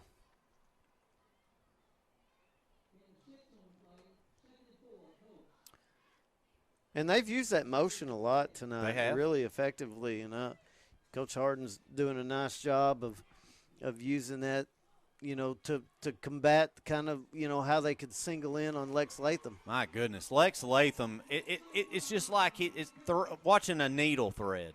I mean, in the explosiveness. He has definitely got some suddenness, and he's so decisive when he decides to hit the hole. He really accelerates through it, and he's small. He's low to the ground. He's got great balance and vision. He's really an exceptional running back. Well, and that's almost what I'm trying to say. It's as you say, he's small, he's low to the ground, and it's like there's nothing there, and he just finds the littlest hole and turns it into something huge. There's no doubt. They go right back to him. And he lunges forward down to the 19-yard line, nice gain. He's going to be close to another first down there, and that's just a straight zone dive forward, and he just finds his way for 9 yards again. Well, we're not keeping stats, but, I mean, he had the big 30-plus yard run. He's got to be getting close to 100 if he's not already there. We are keeping stats. Aha! I should have known better. I'll do some math here in a minute. You amaze me that you can do that. I can barely go back and forth between this computer and this game and do it at the same time. Ralph hands off again. Latham looking with his eyes to the end zone, and he's going to be dropped at the 4. It's 1st and goal for Rivercrest. Well, what I really love about that run right there is Latham he hits it, but he makes one little hesitation to let that guard kick that block out, and then he gets up the field. It's just really, really nice job by him. Well, they went back to him. That was great penetration by the defensive line there by Osceola, and they're going to stop him, no gain. Yeah, and Ryan, we've got ourselves a little contest here, and they tried to do some hurry up right there just to catch Osceola off the long run. Osceola does a good job of controlling the line of scrimmage, getting a nice stop right there. 2nd goal from the 5. This time Ralph's going to keep. Ralph is going to be just shy. He's going to be dropped inside the 2. So it's that play, Randy, they keep running where Ralph will keep and try to make that decision, do I pitch or do I keep? He kept it that time. Yeah, it's speed option, and you're reading that defensive end. The defensive end that time kind of gets up the field toward the running back, and Ralph keeps it up and gets to the 1-yard line. And now, is it 2-down territory? Well, I think it is. I think it is. Your kicker has missed an extra point already tonight. And I don't think field goals are going to win this game. No, I don't. I agree wholeheartedly. And when you've got a guy running the football but like Latham, it'd be hard not to give it to him. This time, Ralph, and no, they are going to call this play dead. Timeout. It is a timeout for, one signal said timeout Rivercrest. Just timeout somebody. We'll take it too and be back here in a moment on the NEA Sports Network. At Glensane, we know extra time is hard to come by. Your hands are full, your days are packed, and time doesn't slow down. We work hard when you have a service issue. With full service centers at each of our 4 locations, we will always do our best to make it convenient for you and your busy lifestyle. Thank you for trusting our family with your family for over 70 years. A Ritter Go-Getter gets everything done, and Ritter Gig Internet can handle a ton. You'll create art for the whole world to see, find new ways to support all your teams, and arrange new arrangements for arranging your screens. You'll game, you'll stream, you'll bike till you can't, create filtered water for you and your plants, or watch video instructions for hemming your pants. With Ritter Internet, look at all you'll accomplish, connect all your devices, and, schmabomplish? With Wi-Fi this fast, there can be none better, so get in touch and be a Ritter Go-Getter. We are back here at the Tez, and a timeout was taken by It was actually taken by Osceola. They are the team that has a timeout now off their scoreboard. Initially, it was reported it was a timeout for Rivercrest. So it's going to be 3rd down and goal from the 1-yard line. We talked about this, Randy. Do you go for it twice? Here comes the play. They hand off, and I don't think that's – no, they're going to say it's short. I think his knee was down before he was able to cross the line. So maybe a half-yard of a gain and decision time for Brett Harden. For me and you, I think we've said you got to go. I think there's no decision. Now, one thing I did notice on that play is they have double covered Buda Harris out here, so they're trying to take him out of it. Be interesting to see if they do the same thing again. If they do, what Coach Harden's going to do to, to be honest with you, you're inside the one play that they've gone to several times tonight is that little speed option where, Ralph has the option to pitch it or keep it. And I think that may be the way to go right here. Well, and I think what else is about to happen, they're going to let this clock run down, and he's going to take a timeout right before the play clock expires. That's exactly what he's going to do. We'll be back here in a moment, see what happens on the NEA Sports Network.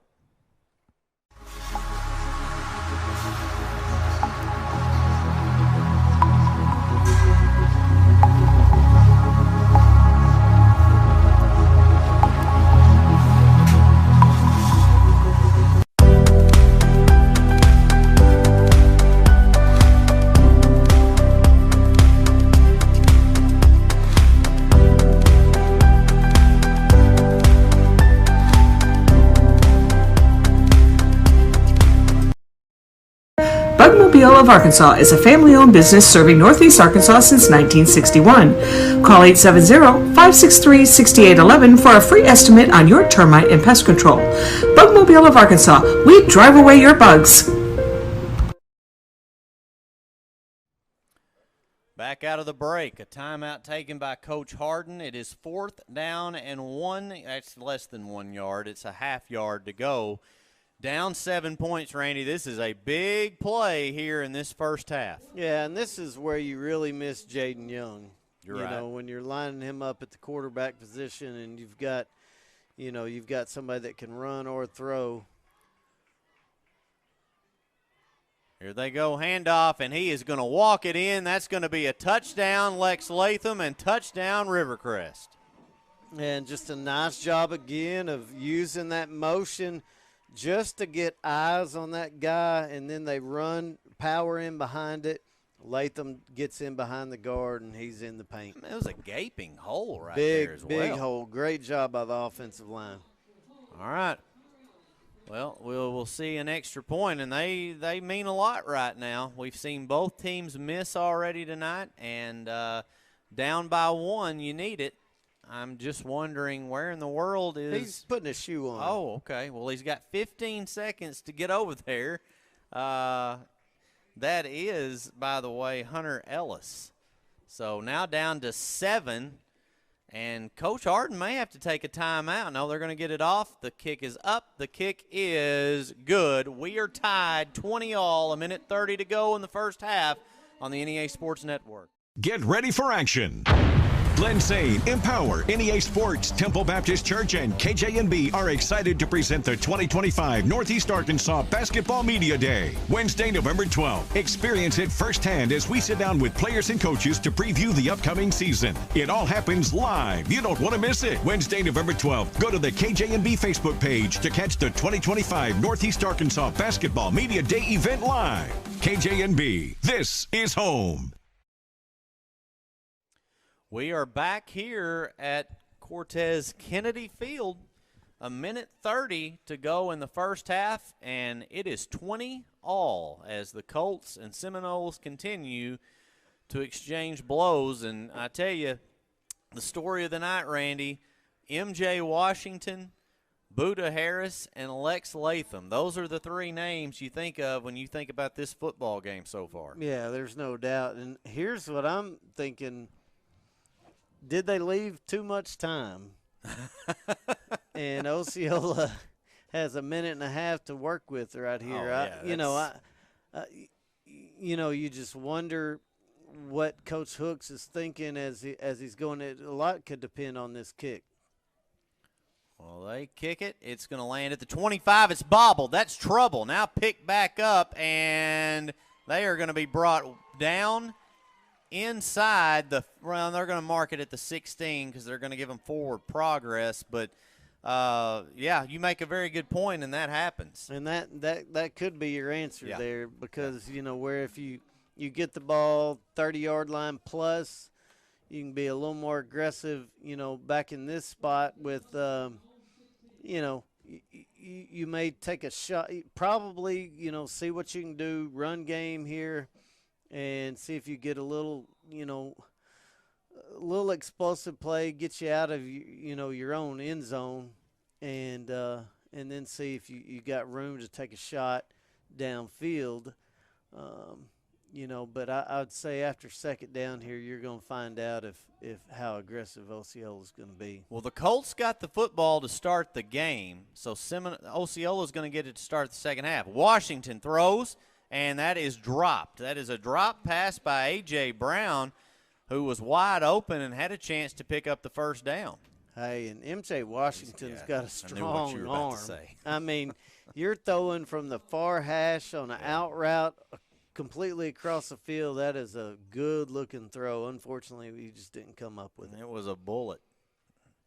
All right, so second down and 10. Only 2 seconds came off the clock. They don't get much of a gain here, and, of course, M.J. Washington has the football, and I don't think that's in his identity to not get a big gain. He does. No doubt. Looks like a first down. Yeah, now and not only did he get a big gain, he got out of bounds, stopped the clock. So, now you can kind of reset your thinking, same way you were thinking, with the first down inside the 20. Let's see what we can do with the pass here, and if not, we know we got M.J. Washington to fall on. And here's what they've done several times tonight: they've gone empty. And if there's not a pass there, MJ can do something with it. Well, and they're going to load up this near side of the field. That pass is thrown short. I don't know. It didn't look like he fully got his arm extended there to throw the football. That intended receiver was Cash Span. Well, a lot of times, feet will determine how accurate the throw is. Look like he rushed his feet. Didn't really get his feet flipped around to get that throw. Tried to get it out there a little bit too quick. No time, runs off the clock, though, and they've still got plenty of time to work with here in the first half. Second and 10. Sorry. And this time, Washington looks to keep. He goes up the middle, now down the far sideline. And if not for one final defender, I think that being Lex Latham, M.J. Washington was about to take it to the house. Yeah, and, just a nice little job again on – I think that's a called quarterback draw. And you see how explosive he is when he gets in the open field. Wow, that was a lifesaver there for the Colts and Lex Latham. All right, Washington has all the time in the world, throws it deep. He's got a man wide open, and he dropped it. Oh, my goodness. Wow. He was wide open. That would have been a huge score. And just a great play call and a great throw. Unfortunately, A.J. Brown just doesn't come up with it. And, it's one of those kind of, he had the play on the out route just a second ago where he dropped it, and that kind of thing can get in your head, and you just, where the confidence just allows you to go ahead and make that catch. And unfortunately for Osceola, he doesn't come up with it because that was touchdown. And they're taking him out of the game. Coach Hook's probably just going to try and talk to him, calm him down a little bit now. Got a man in motion. That's Poole. M.J. Washington's going to throw it to Poole, and it is overthrown and out of bounds. And on that last play, Randy, is there ever a time where you could just say maybe he was just too open? I mean, I will tell you this. when you know you're that open and that ball's in the air a long time, you can definitely start feeling it as the ball sails through the air. There's no doubt about that. And clear, maybe a defensive breakdown by the Colts there as well. Buda Harris was the guy that was kind of behind him, and he was on that previous play kind of pointing to himself like, yeah, that's my bad, and probably very thankful that there was a drop. No doubt. 30.8 seconds to go here in the half. Washington will look to throw again. He's got another man open. That time a bad pass, and Tyler Bell was the intended receiver. And that makes it 4th down and 10. Now, this is decision time right here because you're 4th and 10. If you give them the ball back here with, 20 seconds to go, they can take a couple shots to the end zone, especially with the Buda Harris. Me personally, in this situation, I'm punting the football because I just don't think if they get it down there far enough, I don't think Rivercrest can go that far in that little bit of time. But I think you're going to see them try to get them to jump maybe, and then punt it away. They will punt, and Harris is going to field it. He jukes, jives, gets past the defender. Here comes Harris. Harris will cross the 30 and finally be dropped at around the 35. But even in that, Randy, that took over 11 seconds off the clock. So now only 15 seconds to go, and then you've got to go 65 yards. Yeah, I think right here you're going to run something really conservative, maybe a little short screen pass or a draw, something to try to – because they're going to be backed up, kind of waiting for a jump ball to Buda Harris. I think you'll see something conservative right here. They do have a couple of timeouts, so you do have the luxury of maybe throwing over the middle at least one time and maybe getting some sort of play. Of course, if you go deep, even to Buda, that's going to take time off the clock as well, 7-8 seconds maybe. But they're going to go with a handoff to Lex Latham, who is still on his feet. Latham will be dropped short of the first down. I do not know. They're going to stop the clock with 6.2 seconds left. Timeout Rivercrest. So we're going to take 1-2 and be back here in a moment on the NEA Sports Network. Basketball star Austin Reeves is part of the Central Dealerships team. And just like Austin, we want you to join our team as well. So score big with your new or used vehicle from Central today.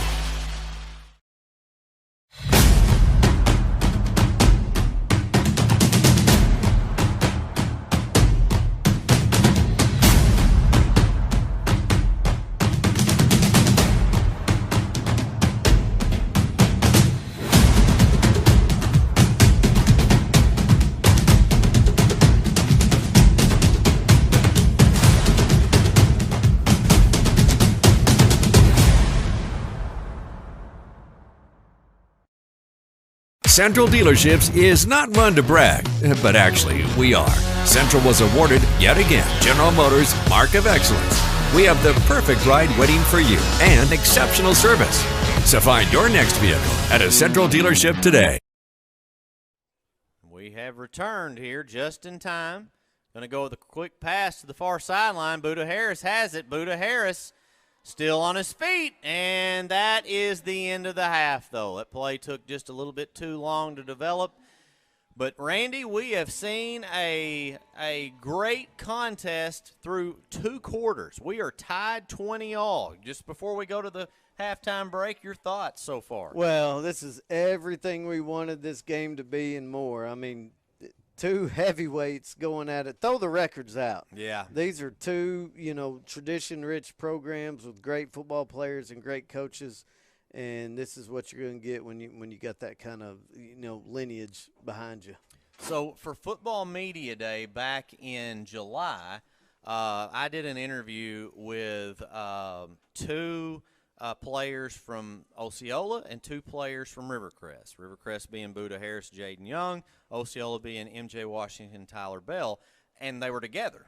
And one thing I noticed, Randy, was and I did this on purpose when I scheduled. I put all the rivalries close to one another, and I watched everybody kind of interact. They're all buddies. I mean, now they're not buddies tonight, but they're for the most part they get along. So I was like, okay, I think I can put them in a room and we'll be okay.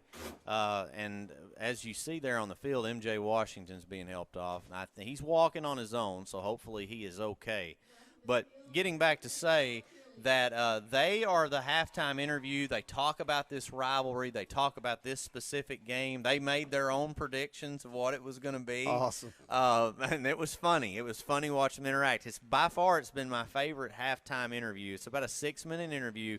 So we're going to send it to that next. Want to encourage everybody to watch that here at halftime. We'll be back in about 20 minutes for second half of action here at the Tez. It is Osceola 20, Rivercrest 20 on the NEA Sports Network.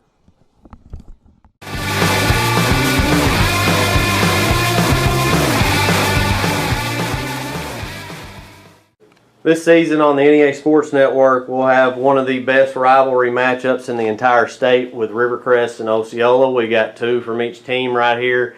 Guys, I'm gonna start with Osceola first because they're the guest team. They'll be the guest team this year going to Rivercrest. Guys, that rivalry game is huge. First off, one of y'all just kind of talk to me about it from an Osceola perspective. Why is that such a big deal?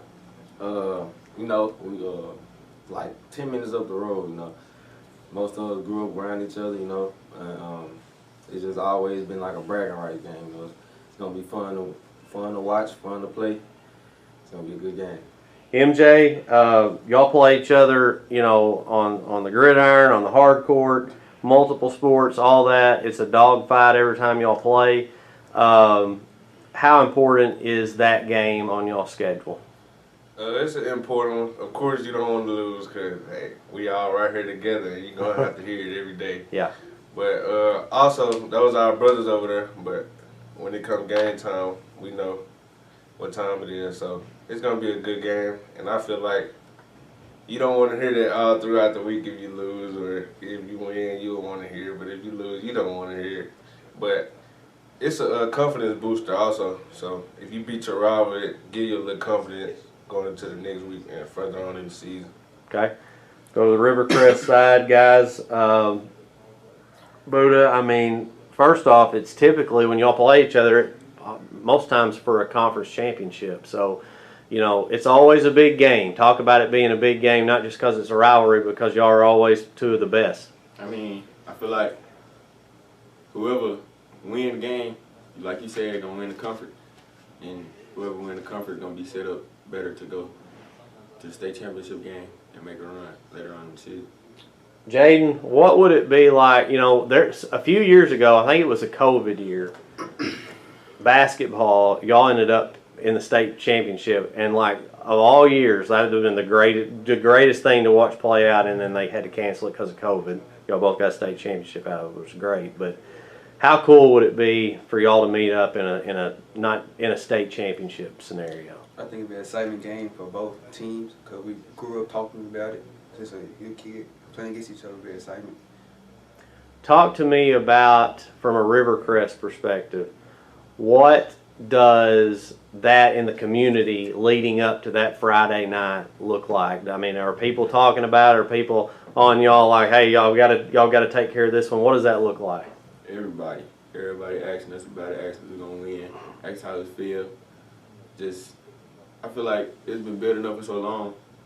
Like, we got a standard to hold up to. Okay. And Osceola, either one of y'all can answer that. I mean, same scenario. Y'all got, people in your community that come out and watch y'all play every Friday night, but that Friday night's a little bit different. Yeah, it's definitely more people in the stands on a Friday night, on that night. But, it's just exciting, Anywhere you go before that game, that week, it's going to be questions. Y'all ready, All right, I'm going to stay with y'all. Either one of you can answer. For y'all to beat Rivercrest this year, what do y'all got to do that night to be successful? We got to come in with the same focus we had the previous year. I think the leadership is going to be a little better, so that'll help us a little bit. But we got to come in with the same focus and make it what is not.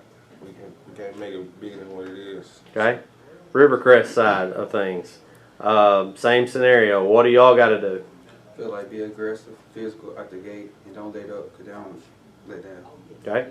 And I'm going to make every one of y'all answer this question. I need a prediction on the final score of this year's ball game. I'll let Buddha go and we'll just work our way down. It's going to be a good one. I don't feel like it ain't going to be, it might be a high scoring game. It's probably going to be like, let's go last year was what, 28. So I go 20-28 again. Okay. All right. I say. Y'all got time to think about this, so, you know. 28 to 36. Okay. Who's winning, though? You didn't tell me. Oh, okay. I'm just making sure. All right. It's gonna be a high focus game, so everybody's gonna be focused on defense. So I go 20 to 35 maybe. Okay. 20 to 35. Okay. 2 touchdowns. Okay. 2 touchdowns. Yeah. Seal it at the end. We want to seal it. So maybe a late touchdown. It was close, and then a late touchdown. I think I want to let the defense hold off and score that second one early in the fourth. All right, MJ. Or Tyler, I'm sorry. I say it's gonna be 28-42. Okay. We win. Y'all gonna give it 42 points? I'll be right. All right, y'all are good. Thank y'all. At Glensane, we know extra time is hard to come by. Your hands are full, your days are packed, and time doesn't slow down. We work hard when you have a service issue. With full service centers at each of our 4 locations, we will always do our best to make it convenient for you and your busy lifestyle. Thank you for trusting our family with your family for over 70 years. A Ritter Go-Getter gets everything done, and Ritter Gig Internet can handle a ton. You'll create art for the whole world to see, find new ways to support all your teams, and arrange new arrangements for arranging your screens. You'll game, you'll stream, you'll bike till you can't. Create filtered water for you and your plants, or watch video instructions for hemming your pants. With Ritter Internet, look at all you'll accomplish, connect all your devices, and, schmabomplish? With Wi-Fi this fast, there can be none better. So get in touch and be a Ritter Go-Getter.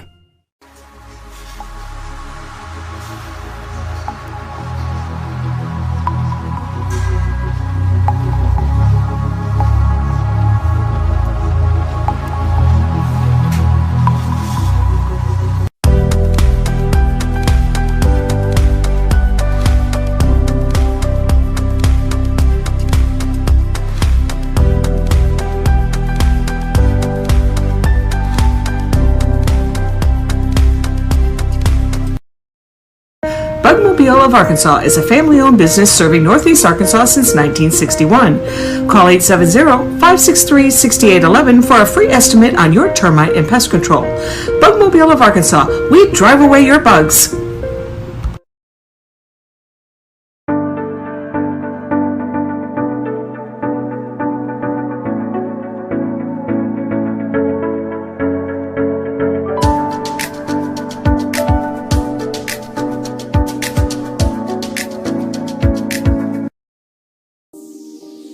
Dr. Reggie Cullum is a proud supporter of the Rivercrest Colts and the Osceola Seminoles, located at 700 West Kaiser Avenue in Osceola at St. Bernard's First Care. Dr. Cullum says good luck in tonight's contest. Guns Supermarket specializes in the groceries your family needs.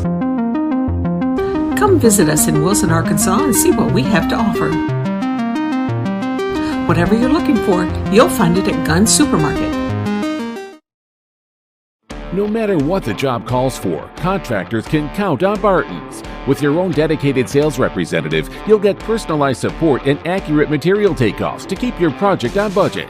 Need flexible financing? We offer in-house accounts and financing options. Plus, take advantage of our product holding, on-site delivery, and professional installation of flooring, cabinets, and vanities. Supplying local contractors for 140 years. Visit us online at bartons.com. Build it better with Barton's. Since 1945, we've been more than just a bank. We've been deeply rooted in communities across Arkansas, growing alongside the families and businesses we serve. We started the Farmers and Merchants Bank in Stuttgart, Arkansas 80 years ago to ensure working folks could borrow money to run their farms, fund their businesses, and build their families' futures. Today, Farmers and Merchants Bank is proud to continue supporting our communities, including our students and athletes. Farmers and Merchants Bank, member FDIC, equal housing lender.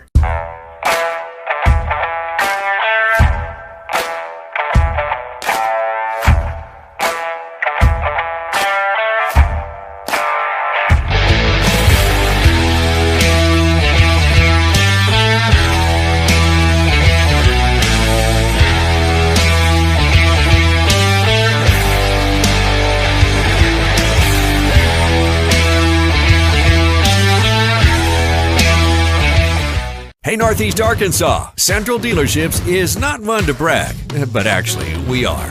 We're at the top of our game, bringing NEA incredible selection and exceptional service. To back that, Central was awarded, yet again, General Motors Mark of Excellence. From Chevy to Toyota, Nissan to Ford, we have the perfect ride waiting for you and the best service to get it to you. So find your next vehicle at a Central dealership today or shop us online. For 140 years, homeowners and DIYers have trusted Barton's for their home improvement needs. From small projects to remodels to building a home, our experts are here with the tools, knowledge, and advice to make your project a success. With 10 100% employee-owned locations across Northeast Arkansas and Southeast Missouri, delivery, installation, and free design services, Barton's is your trusted partner for every project. Visit us online at bartons.com. Build it better with Barton's. At Glen Sain, we've spent over 70 years trying to do things the right way, with honesty, heart, and hometown pride. With 4 locations across Paragould, Rector, and Kennett, we offer a wide selection of GMC, Chevy, Buick, and Ford vehicles, and service centers to keep them running strong. We're a family-owned business, and we treat every customer like one of our own, because after 70 years, that's what matters most. When you ask someone about their favorite show, there's a good chance it's on CBS or Fox, 2 of the most popular networks in the country. When you ask someone where they go for local news and information, they usually say Northeast Arkansas News. When you ask someone how they grew their business, they'll probably tell you they advertise with KJNB. When you add it all up, top-rated networks, local focus, and dynamic advertising, you get more than just a TV station. You'll get a hometown friend. KJNB. This is who we are. This is home. Our journey began way back in 1891 with a group of folks who believed that this community deserved a local bank. Well, it's been over 130 years, and we're still the only true community bank in Northeast Arkansas. Our core beliefs in supporting the places that we call home hasn't changed, and it never will. We care about you. We care about our communities, because every journey matters.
Prestige Plumbing offers a wide range of residential and commercial services to meet every customer's needs.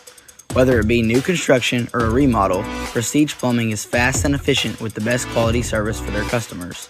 From water leaks to slab leaks to new sewer lines or handicap showers, Prestige Plumbing should be your first call for all your plumbing needs. Be sure to watch the NEA Sports Network as we bring you live coverage this football season. From week 0 to the playoffs, we bring you rivalries and great matchups to go along with championship coverage. Be sure to watch each game at the NEA Sports Facebook page or the NEA Sports YouTube page. NEA Sports, putting Northeast Arkansas student athletes first. Milligan Heating and AC works to serve the Northeast Arkansas community in meeting all of your HVAC needs.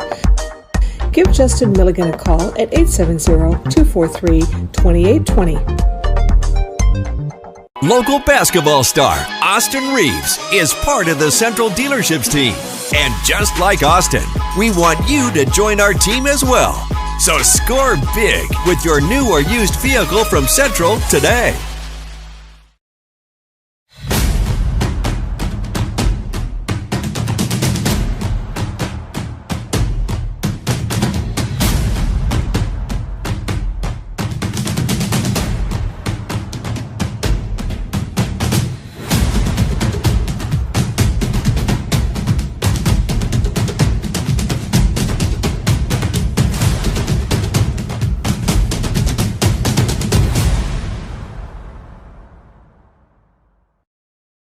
Central Dealerships is not one to brag, but actually we are.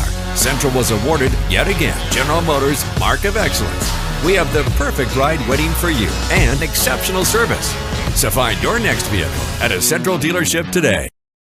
Get ready for action. Glenn Zane, Empower, NEA Sports, Temple Baptist Church, and KJNB are excited to present the 2025 Northeast Arkansas Basketball Media Day, Wednesday, November 12th. Experience it firsthand as we sit down with players and coaches to preview the upcoming season. It all happens live. You don't want to miss it. Wednesday, November 12th. Go to the KJNB Facebook page to catch the 2025 Northeast Arkansas Basketball Media Day event live. KJNB, this is home. 140 years, homeowners and DIYers have trusted Barton's for their home improvement needs. From small projects to remodels to building a home, our experts are here with the tools, knowledge, and advice to make your project a success. With 10 100% employee-owned locations across Northeast Arkansas and Southeast Missouri, delivery, installation, and free design services, Barton's is your trusted partner for every project. Visit us online at bartons.com. Build it better with Barton's. At Glen Zane, we've spent over 70 years trying to do things the right way, with honesty, heart, and hometown pride. With 4 locations across Paragould, Rector, and Kennett, we offer a wide selection of GMC, Chevy, Buick, and Ford vehicles, and service centers to keep them running strong. We're a family-owned business, and we treat every customer like one of our own, because after 70 years, that's what matters most.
Basketball star Austin Reeves is part of the Central Dealerships team. And just like Austin, we want you to join our team as well. So score big with your new or used vehicle from Central today.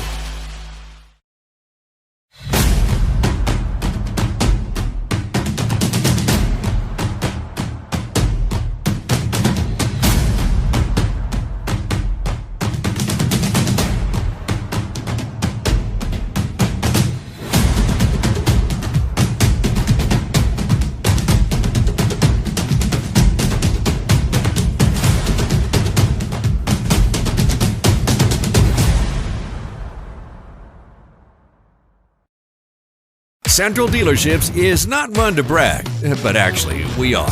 Central was awarded, yet again, General Motors Mark of Excellence. We have the perfect ride waiting for you and exceptional service. So find your next vehicle at a Central dealership today. Ask someone about their favorite show, there's a good chance it's on CBS or Fox, two of the most popular networks in the country. When you ask someone where they go for local news and information, they usually say Northeast Arkansas News. When you ask someone how they grew their business, they'll probably tell you they advertise with KJNB. When you add it all up, top-rated networks, local focus, and dynamic advertising, you get more than just a TV station. You'll get a hometown friend. KJNB. This is who we are. This is home. Our journey began way back in 1891 with a group of folks who believed that this community deserved a local bank. Well, it's been over 130 years, and we're still the only true community bank in Northeast Arkansas. Our core beliefs in supporting the places that we call home hasn't changed, and it never will. We care about you. We care about our communities, because every journey matters.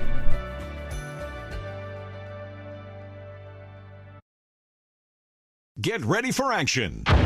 Glenn Sane, Empower, NEA Sports, Temple Baptist Church, and KJNB are excited to present the 2025 Northeast Arkansas Basketball Media Day, Wednesday, November 12th. Experience it firsthand as we sit down with players and coaches to preview the upcoming season. It all happens live. You don't want to miss it. Wednesday, November 12th. Go to the KJNB Facebook page to catch the 2025 Northeast Arkansas Basketball Media Day event live. KJNB, this is home. We are back here from our halftime break interviews with that we did it back at Media Day with Buda Harris, Jaden Young, MJ Washington, and Tyler Bell. Hope you all enjoyed that. And you've seen the advertisement with our Basketball Media Day is coming up very, very soon on November the 12th, Wednesday, November the 12th. And, Randy, you're going to be helping us out with that. Yeah, can't wait. There are 65 basketball boys and girls teams as of right now. We are starting at 7:12 a.m. with the Blytheville Chickasaws. And as of today, we added the Pocahontas Redskins.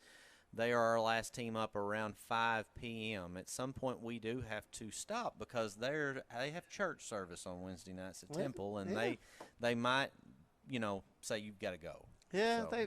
they might boot you out at some point. I don't. But that is the biggest number we have ever had, and we're potentially not done adding just yet. So, but that's it'll be November the 12th. But right now, Randy, we have seen what has proven to be, at least in the first half, another tremendous fight between the Seminoles and the Colts, and you've got some stats to talk to us about. It's everything we wanted it to be, and everything you expected it to be. You got two quality programs going at one another. So first half stats, we got Lex Latham with Rivercrest.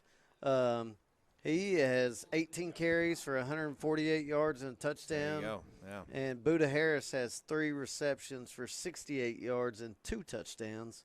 On the Osceola side, MJ Washington has 13 carries for 112 yards and a touchdown. And he was 4 of 9 passing for 73 yards and 2 touchdowns. And hopefully, we saw him kind of gingerly walking to the sideline. Hopefully he's fine. I expect him to be. But, boy, we are set up for a great half of football right here down to the wire. No doubt about that. Now, you also, I don't know if you were finished with that, but I know you got some scores from around the area as well. I've tried to keep up with some local stuff, and right now Newport, which, Newport Walnut Ridge is the other big contest in this in the 3-4A. Newport is leading Walnut Ridge in the third quarter 24-16. And then other local scores, JHS is up 28-14 over Sylvan Hills, and Valley View is up 35-7 over Greene County Tech. And there is the opening play of the second half. The Seminoles are the team to receive to open up this second half, tied at 20 apiece. The Colts got the opening possession And help me. I'm trying to remember here, Randy. I don't believe they scored on that opening or did they score on the opening drive? Yeah, both opening possessions were both opening possessions were punts. Okay. And then the second possession that we had touchdowns and missed extra points. So Osceola on their possession, 3 and out, they punt. Yep. A muff punt, and then they scored on the very next play. No and that's doubt. kind of how they got the scoring going. I feel like that's been an eternity ago because it's been a great football game here tonight. MJ Washington out of the gun. He runs up the middle, and he turns it up, and he'll be dropped at the 46-yard line. One thing that you already kind of mentioned, MJ was kind of slow to get off the field to end the first half, but he looked pretty good on that play. Yeah, right he there. did. But unfortunately, we got a yellow hanky on the field, and from the place, it looks like it may be a holding against Osceola. Well, and to my recollection, that would be the first one of those we've seen tonight. Yeah, I mean, the other penalties that we've had tonight have been either false start, offsides, or, we've had a couple of the post-play penalties, unsportsmanlike, and that sort of thing. But, yeah, that's the first kind of inaction penalty that we've seen. Again, want to thank everyone for tuning in tonight. About 166 viewers so far, that are currently live. That's not counting everyone that's been in and out of the broadcast. I'd encourage you to share the feed. This is the game of the week. There is a play-action pass. Now MJ Washington still biding some time, and that is another dropped pass. That one was a little bit high. Wasn't going to be the easiest catch to make, but it's a drop. Boy, you got to love MJ Washington's patience, though, in the backfield. I mean, he's working up in the pocket. He's moving right. He's looking to run, but also keeping his eyes upfield. Makes a decent ball right there that, you want your receiver to come up with. Unfortunately, he doesn't, and that puts him in a big second down and long right here to open the half. And I do want to say that one was not going to be the easiest catch to make. That was a bullet, and it was thrown high. So, all right, we're out of the gun. They've got a lone receiver to the far side of the field. 4 receivers lined up to the near side. Washington looks to throw. He goes over the middle. That one is caught by Poole. Poole takes a hit. He eventually is dropped, and that second and long play is a first down. Yeah, and that's just a nice little – they got 4 receivers to their left. They run Poole across the middle on that deep over. MJ Washington does a nice job of just sitting in there, getting a 17-yard gain, moving the chains.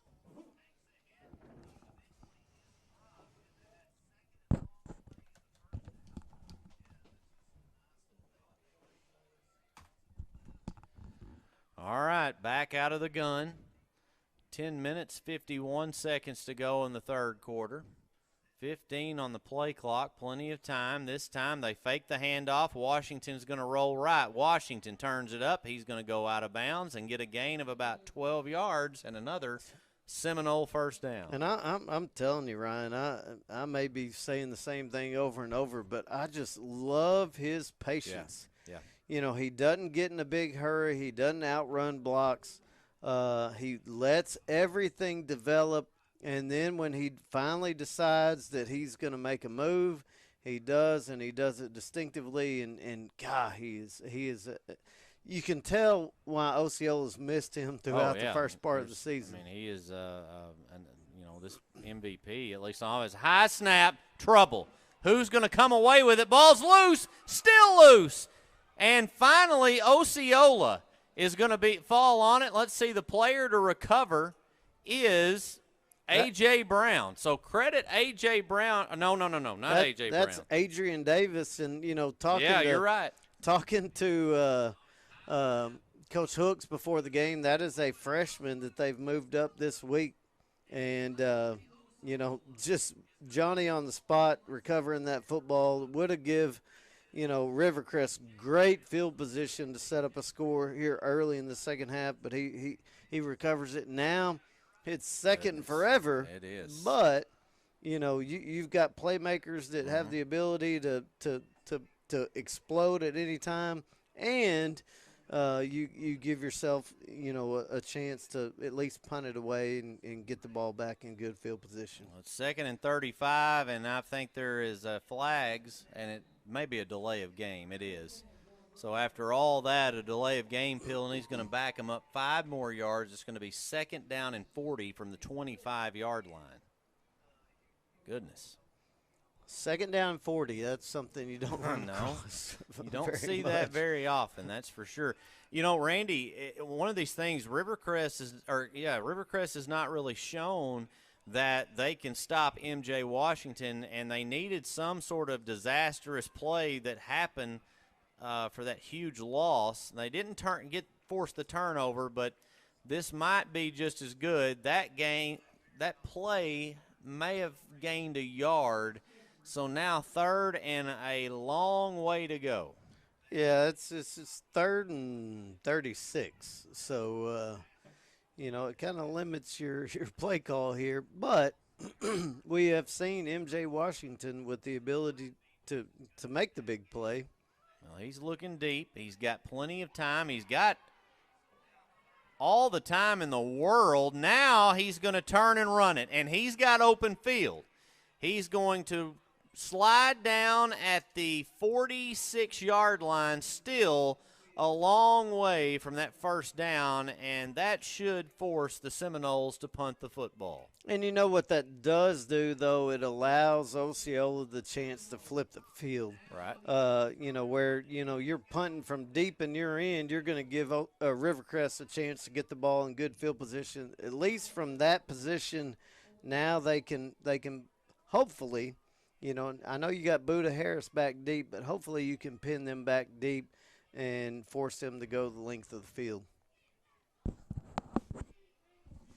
4th and 18.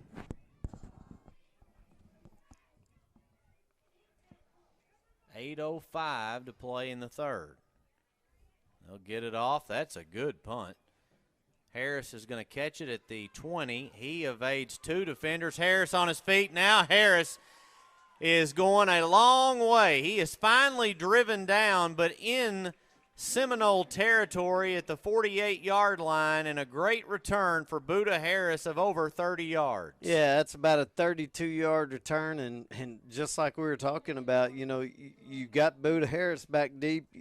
You think you can flip the field and give them a long field, but not when you got a dynamic playmaker like Buda Harris back there. He makes a couple moves and then gets up the field and puts Rivercrest in Osceola territory to start this drive. I really love the fact that Brett Harden uses his best players no doubt in those types of punt return or kick return positions. Again, I'm a Razorback guy, but it reminds me of when Houston Nutt would have McFadden and Felix Jones, and he always had those guys doing that sort of thing on kick returns. And a lot of coaches won't do that. They think, getting them back in that kind of, situation might force them, a few more opportunities to be hurt or whatever. But, Coach Harden is saying, hey, this is putting those guys back with more chances to get their hands on it, and big plays are going to happen.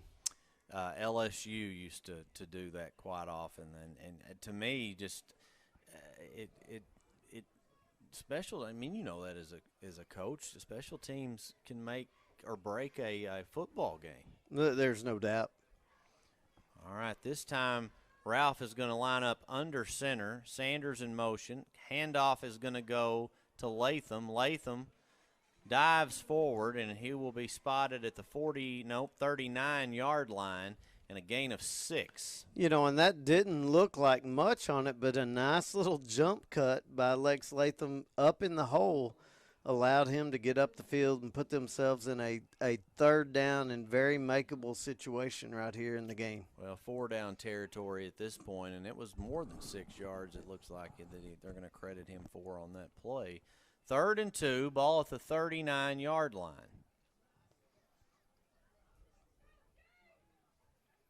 It's been a quick 3rd quarter so far as we're nearing the halfway mark.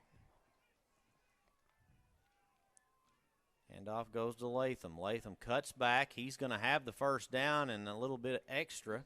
Now that looks like a – did the ball come loose there, or was I seeing things? Well, it did look a little shaky there, but, he definitely, got enough to get the first down and held on to it enough to – I tell you what it was. He wouldn't go down. He had a defender just dragging him to the side to side, and he's just 5'8", 160, and he's tough to bring down. Hey, as a diminutive person myself, I'm very impressed by his abilities, and he is one heck of a football player. 1st and 10. And now we got a timeout. We do. A timeout for the Colts. We'll take 1-2 and be back here in a moment on the NEA Sports Network.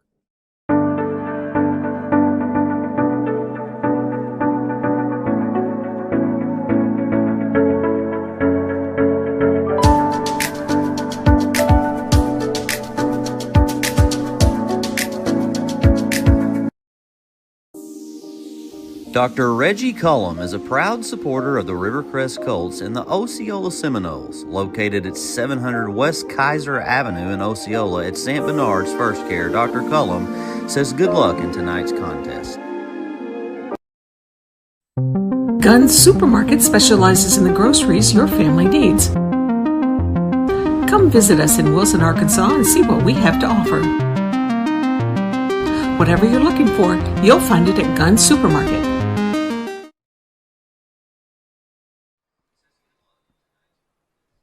Back here at the Tez, Ralph under center.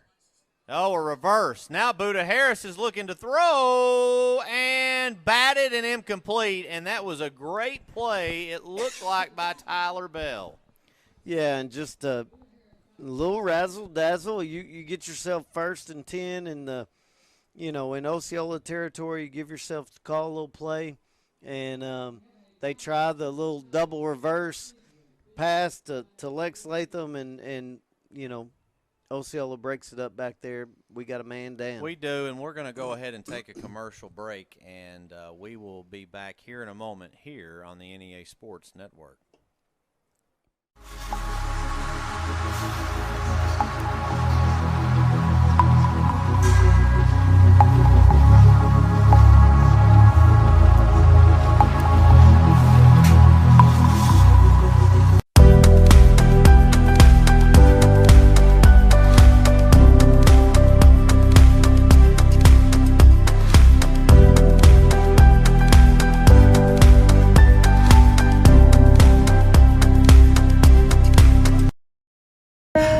Osceola of Arkansas is a family-owned business serving Northeast Arkansas since 1961.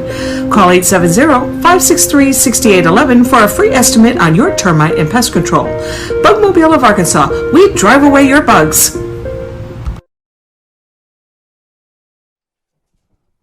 We are back here in Wilson, Arkansas. I guess is this considered Wilson, Arkansas, where we sit right now? I think it is. I think it is, too. You know, people don't realize Rivercrest is a big school district. All right, we got play right here. Ralph now is going to keep it, and he's going to slide forward. And a nice gain for the Colts. Yeah, going off what you said, too, I've, had friends that coached at Rivercrest forever, and I've talked, and they've been bus drivers as well. I mean, talk about territory. I've heard about the ground they have to cover on those bus routes, and it is vast. Sanders in motion, and it looks like defensive end over there jumped for the Seminoles. That's Diesel Freeman. There you go. And that's the second time they've caught him in that tonight. He's jumped off sides once before, and that gives Rivercrest first down. Diesel spelled D-E-I-Z-E-L. Never seen that before. I like it. You got to think he's tough if his name's Diesel. All right, Ralph keeps, and a nice cut up the middle. That might be his best run of the night, Randy. Yeah, and that's a play we've seen several times where, it's speed option. And, you got Lex Latham going out there as the pitch man, and when the defender commits, Jaden Ralph just cuts it up and gets a nice 13-yard gain. That's a good football play. 4 minutes, 15 seconds to go in the quarter. Ralph out of the gun. He's got Latham to his left. He'll hand off to Latham. Latham cuts back towards the middle, still on his feet, now lunging forward, still on his feet, inside the 5, brought down at the 4. I'm just telling you, I don't know. I'm super impressed by him and his balance and vision.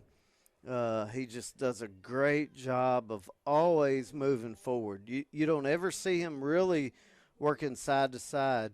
He is always working upfield, and it's little cuts. It's a jump cuts. It's the little side steps that keeps him moving forward.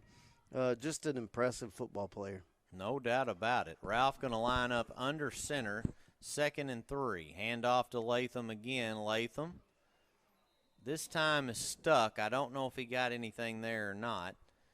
And yeah, I think they marked him, maybe even a little bit of a loss. But here's the deal.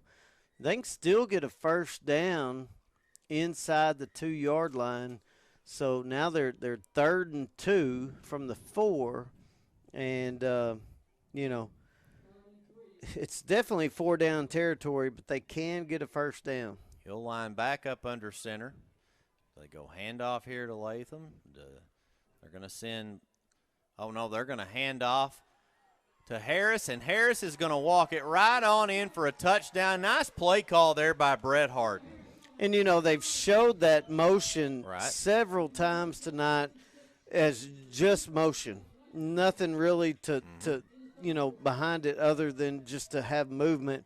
And then the one time down here on the goal line, they added with Buddha Harris this time instead of Kylan Sanders and giving it to Buddha, and he walks it in easily. That was I'm telling you, that and you're right. They set it up, and then you run it and hand it off, and wow, that's a great play call. And that's just a great feel for the game too by Coach Harden. Kick's going up. It is good, and the Colts have the lead, 27-20, 2:37 to play in the third quarter. You're watching the NEA Sports Network.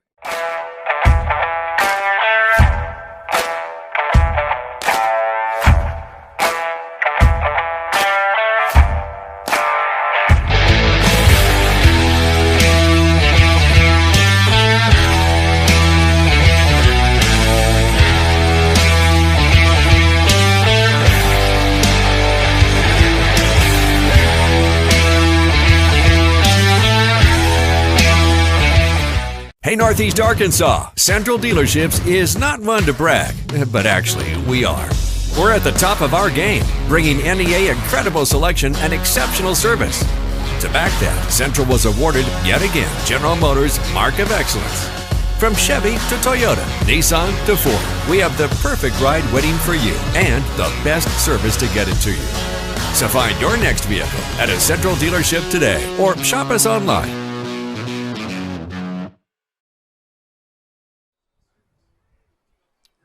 We have returned here to the Tez. Short kick, that likely is going to go out of bounds, and they'll put it at the 35-yard line. It went out of bounds at about the 29 or 30, so they'll scoot it up another 5. And Osceola will have decent field position. Randy, Rivercrest hasn't had the lead. Have they had they haven't had the lead tonight. Because remember, it was 6-6. Yep. They had a chance to take the lead on an extra point and miss. It was always just the Osceola score, Rivercrest score, Osceola score, Rivercrest score. And, you hate to say it because it's just a drop by, a player who's wanting to catch the ball more than anybody. But the drop before halftime on the long pass play that would have been a touchdown could come back to haunt Osceola. No question. All right, they are in just a wad of receivers over here on the near side. MJ Washington looks to keep, and he is going to be double teamed on the tackle. Will be brought down at the 40-yard line. And we've seen that several times. You know, that most of the time tonight they put 4 receivers to the field, so they're spread out. That time they put them to the boundary, and you had the single to the field. But a lot of times it's allowed MJ Washington just to have space and numbers in the box. So, you know, if you look at it, there's only 5 men in the defensive box. Washington on a second effort, and he will pick up yards that's going to move him to a first down. Yeah, and, you know, if you think about it, you know, anytime you put those amount of receivers out wide, you got to move people out there. Right. And you leave 5 men in the defensive box. You got 3 down linemen and 2 linebackers against your 5 offensive linemen. So MJ is given the chance to – he knows he's got numbers in the box. If he doesn't see what he wants to see very quickly in the passing game, he can just take off because he knows he's got a body on a body. Well, he throws a quick one out to the near side, and that's going to turn up and be a first down. That catch is Sakori Bonner with a gain of 15 plus. Yeah, and again, you know, they've done it so much that they know MJ is the possibility of running up the middle. Well, now if you start moving people in to stop MJ in the run game, now you can throw it out there quickly. Bonner's a guy that we've called several times tonight. He's an athlete. He can play. There ain't no doubt. Minute 1 to go here in the third quarter. And it's just a numbers game. You can just look at it. That pass is complete and just lost his footing right there. Down goes the receiver. And I think that's Tyler Bell. I think so too. And, you know, I mean, it's just good coaching. You put your best, other than MJ, you put your best athlete out there one-on-one. You put 4 receivers down the other side. You've got a box that you like the numbers on. And this is what you get. Now, actually, Randy, Tyler Bell is at quarterback. Now he's running the football, and he's going to have a first down. On that last play, the pass was from Bell to Washington. So that I was watching on our replay, and I noticed that looked like MJ Washington getting it. You got to love it. One thing Coach Hooks is putting MJ Washington in different places in order to make plays, and now you see a timeout to try to make an adjustment. Well, it's actually going to end the third quarter, so we will send it to a break and be back here in a moment on the NEA Sports Network. No matter what the job calls for, contractors can count on Barton's. With your own dedicated sales representative, you'll get personalized support and accurate material takeoffs to keep your project on budget. Need flexible financing? We offer in-house accounts and financing options. Plus, take advantage of our product holding, on-site delivery, and professional installation of flooring, cabinets, and vanities. Supplying local contractors for 140 years. Visit us online at bartons.com. Build it better with Barton's. Since 1945, we've been more than just a bank. We've been deeply rooted in communities across Arkansas, growing alongside the families and businesses we serve. We started the Farmers and Merchants Bank in Stuttgart, Arkansas 80 years ago to ensure working folks could borrow money to run their farms, fund their businesses, and build their families' futures. Today, Farmers and Merchants Bank is proud to continue supporting our communities, including our students and athletes. Farmers and Merchants Bank, member FDIC, equal housing lender. Back here in Wilson, it's Rivercrest 27, Osceola 20. And we mentioned Rivercrest has their first lead of the night. They have been tied on 3 different occasions at 6, 13, and 20. Had the one chance to take a 1-point lead back when it was 6-0. They scored. They made it 6-6, and they missed their extra point. But they took advantage on a bad offensive possession last time by Osceola. Here comes MJ Washington again. Got a little bit of motion there. They get set, handoff, and nowhere to go. Interesting decision there to hand off. That is Adrian Davis, as you mentioned, was called up from junior high squad. Correct?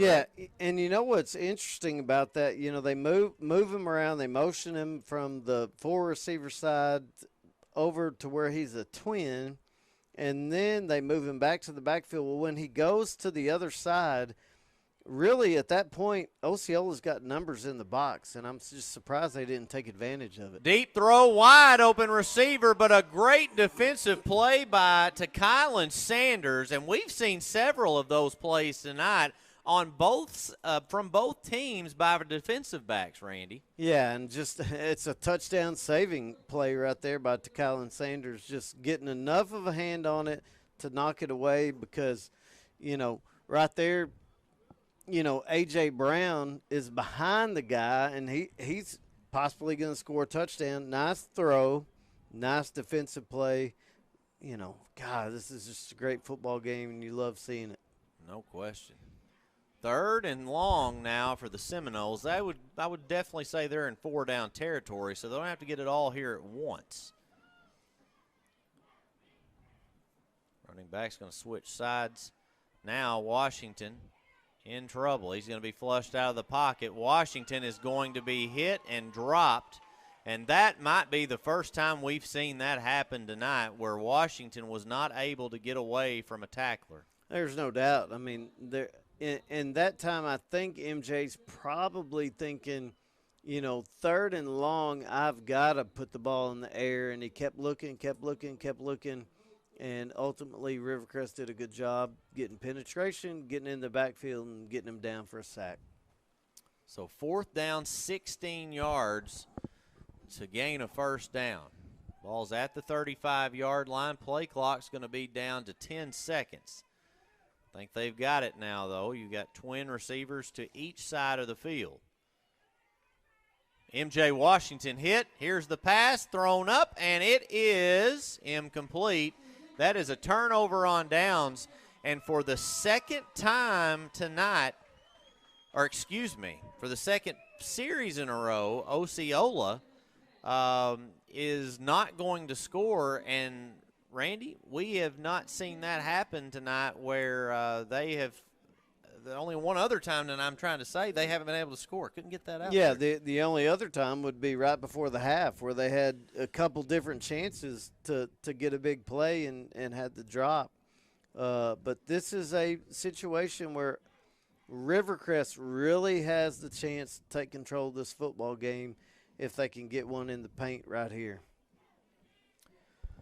Well, this is a big defensive possession now for the Seminoles. They've got to find a way to get the stop, get the football back. They go with a handoff to Latham. Latham cuts back, and now Latham's got some more room to work with. He stutter steps, and a good job by several Seminole come in and get a stop. It's a one-time tonight. You know, Lex Latham has really tried to get to the sideline instead of getting up the field. He gets a nice 8-yard gain, but you just wonder why, you know, he obviously he's just trying to make a play, but why he didn't just stick his foot in the ground and get up the field and get what he can get.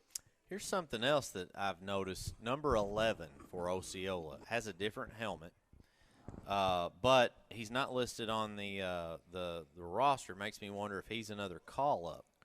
Yeah, I'm not sure. I know that's a Guardian hat that he's got on it, and a lot of schools use that in prevention of concussions. Right. Latham up the middle for another 14-yard gain, and that kid just continues to rack up the yards.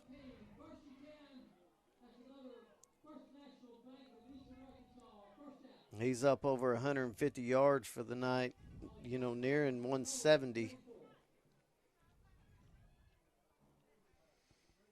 He's had an impressive night tonight, no doubt about that. You know, and obviously Osceola, you know, had the plan of let's try to take Buddha out of it. A lot of double coverage on Buddha out there, but Latham has really been the go-to guy. You're right. You're definitely right. This time it's to Kylan Sanders that's going to get the football, and he is going to run it close to the first down. He's going to be about 1.5 yards shy. And let's give some credit where credit is due. The offensive line for Rivercrest has really done a good job tonight of opening up holes for Lex Latham, now for Kylan Sanders. They're doing those guys up front doing a nice job of opening up holes. And I will say this, that I was impressed with Coach Harden in his interview with you in the pregame interview. When you asked him about the offense, the first thing he talked about was the offensive line. You're right. He absolutely did. Some of those guys up there working on that last series, Janarius Brownlee, Kenderick Brooks, and Jason Sissel. Some big dudes out there. There's a couple others I just hadn't seen numbers yet. Dean Pirani. I might be butchering some names, and if I have, I apologize. Handoff this time is Sanders, and I think he got it enough for the first down. Yeah, I think he got enough right there to move the chains. Nice job by, you know, the young man that you were talking about with the Guardian hat on that we don't have the correct number for. He did a good job of stepping up in the hole and making the tackle, but not before Rivercrest gained the first down. I'm trying to find Latham right now because Sanders has been running the football. He's on the field. I didn't see him over here on the sideline. Yep. Yeah. Well, maybe giving him a little bit of a breather, if you want to call it that. He's still out there on the field. He this time is going to line up to the right hip of Jaden Ralph. Ralph this time will hand it off to Latham. Latham turns it up. Latham's headed to the end zone, and he's going to be drug out of bounds at the 7-yard line, and maybe just needed a little bit of a break there so he could turn that one up and get a big gain. Yeah, nice 24-yard gain by Lex Latham, and that's pushing him close to the 200-yard mark for the night.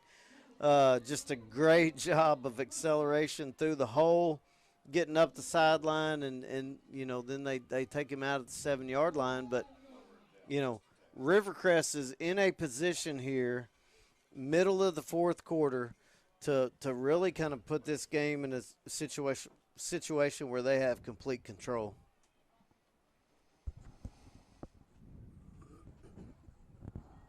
All right, now play clock down to 10 seconds. They are in no hurry at all. Out of the gun, Ralph still taking his time. And they're going to go right back to Latham. Latham is stuffed at about the 5-yard line. So clock they're going to utilize, especially down here in the red zone, and second and goal to go. You know, one thing impressive about Latham, too, and we talked about his size, obviously he's very strong because he does not go backwards very much. When he's getting contact made, you know, even at the line of scrimmage on a game, on a play where the gain is not very much, he does not go backwards. He's just a super impressive football player. Yeah, there's no question about that. 2nd and 5. Or second and goal from the 5. This time Ralph's going to keep, and Ralph's in the end zone. It's a touchdown for the Colts, and they now lead it 33-20, the biggest lead we've seen of the night from either team. Yeah, and just a nice job of getting in there behind Lex Latham that time, following up in the hole, getting into the end zone, really putting some separation in this football game. All right, so one thing I want to know right now, and we got a kicker. Every time he goes for this extra point, he has to switch or put something on his foot or switch shoes. Tell me about that real quick, He is switching Randy. shoes. He is putting on a square-toed shoe because he's a straight-on kicker, and so every time he has to switch shoes. Well, what's impressive is, you know, you only have so much time to do that, and you got to run out there and kick real quick. That's up. It's through the up. No, it's no good. That went wide left. My bad. So 33-20. We'll be back here in a moment on the NEA Sports Network. Prestige Plumbing offers a wide range of residential and commercial services to meet every customer's needs. Whether it be new construction or a remodel, Prestige Plumbing is fast and efficient with the best quality service for their customers. From water leaks to slab leaks to new sewer lines or handicap showers, Prestige Plumbing should be your first call for all your plumbing needs. Be sure to watch the NEA Sports Network as we bring you live coverage this football season. From week 0 to the playoffs, we bring you rivalries and great matchups to go along with championship coverage. Be sure to watch each game at the NEA Sports Facebook page or the NEA Sports YouTube page. NEA Sports, putting Northeast Arkansas student athletes first. Milligan Heating and AC works to serve the Northeast Arkansas community in meeting all of your HVAC needs. Give Justin Milligan a call at 870-243-2820. 33-20 Rivercrest, and it is Hunter Ellis kickoff here. That one's going to go, he fielded that. Well, they're going to say that anyway. It was out of bounds when he caught it. Okay. And I think he was. Yeah, I think so as well. So, but we were talking about, we were quickly trying to do that. Hunter Ellis, you'll see probably still on your screen right now, coming off the field. He's number 12. So you mentioned that he has to switch shoes to kick, and he has to do that in a hurry when they score a touchdown. And the thing about it is, Randy, he is one of the receivers. That whole scenario is interesting to watch because, he cannot be a part of the celebration for a touchdown. There's he no cannot doubt. do that. I don't know if he ever if he scores one, I'd really like to see that. I would love to see that as well. Yeah, that'd be great. I'm going to have to ask Coach Harden about that one. That's funny. All right. MJ, he is in trouble. He's going to throw it, and he's got a man. Look at that. Complete first down. I mean, that looked like that play was going to be hit for a 10-yard loss on a sack, and up comes flying in as a receiver who hauls that catch in. Yeah, Tyler Bell, it's kind of that scramble drill where the quarterback is working out and the receivers come back to him. Yeah. That on maybe a little hook route, that's thrown incomplete. And, man, the official just took one to the face there of that football accidentally by the player handing it back to him. That had to hurt. I hate that for him. So one thing to note on that not this previous play, but the one before on the completion, MJ Washington made that throw with a guy literally having a hold of his leg. I mean, there's a guy that's got his arms wrapped around his leg, and he makes a great throw.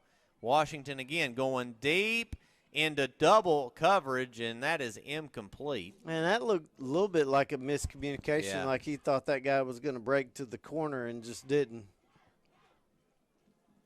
Well, it might be a good thing that he didn't, because that would have led another defensive back over in that area, and it was like a 4-to-1 scenario, the way things looked. Well, not 4-to-1, but certainly 3. One thing we haven't talked about tonight is how many guys are playing both ways, and just how impressive it is. Yeah. You got Buda Harris and Lex Latham back there in the safety. Kylan Sanders. Yeah. I mean, you got all these guys playing both ways for both teams and just playing at a high level. It's really, really impressive. Washington overthrows Bell as he threw it to the and right now, Rivercrest is getting pressure on MJ Washington, really causing him to rush throws and making those throws inaccurate. And, now that brings up a big 4th and long. And this is one they need to have with 5:29 to go in the fourth quarter. You need to keep possession of the ball to have a chance to play, any chance to win this game. Well, and what we've seen here on these last couple of drives for Osceola is throw, and to me personally, there's plenty of time to score. You've got 3 timeouts, and you can do so by still running the football, because when Washington runs the football, he runs it 10, 15 yards at a time. We've got a timeout taken. We're going to have to take it too. We'll be back here in just a moment. 140 years, homeowners and DIYers have trusted Barton's for their home improvement needs. From small projects to remodels to building a home, our experts are here with the tools, knowledge, and advice to make your project a success. With 10 100% employee-owned locations across Northeast Arkansas and Southeast Missouri, delivery, installation, and free design services, Barton's is your trusted partner for every project. Visit us online at bartons.com. Build it better with Barton's. At Glen Sain, we've spent over 70 years trying to do things the right way, with honesty, heart, and hometown pride. With 4 locations across Paragould, Rector, and Kennett, we offer a wide selection of GMC, Chevy, Buick, and Ford vehicles, and service centers to keep them running strong. We're a family-owned business, and we treat every customer like one of our own, because after 70 years, that's what matters most.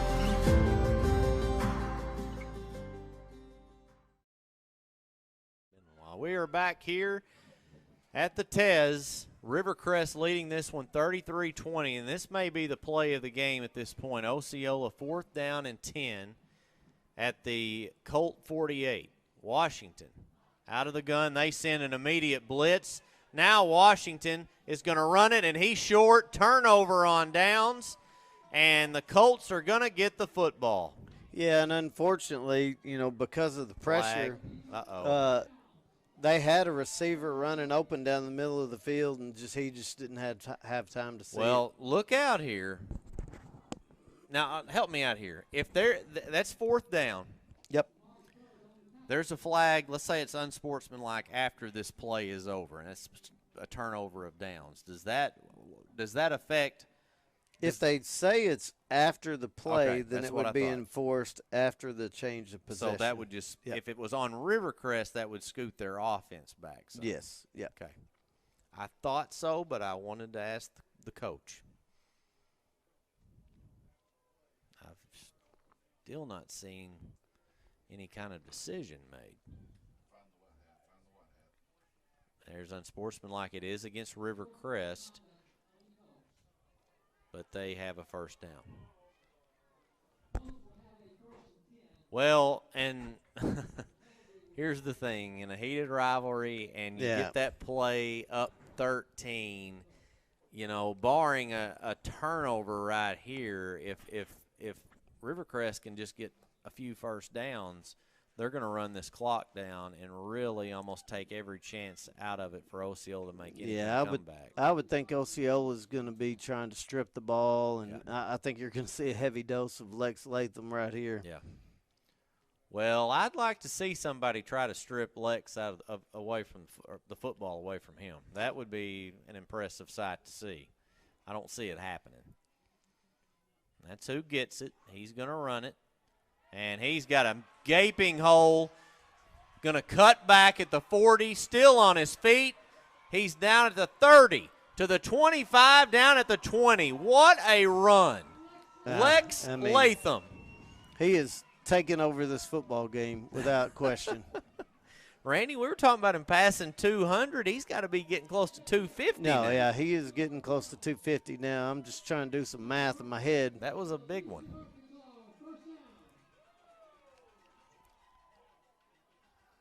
I mean, that was a 50-yard run. Yeah, that was a 52-yard run. Okay. All right.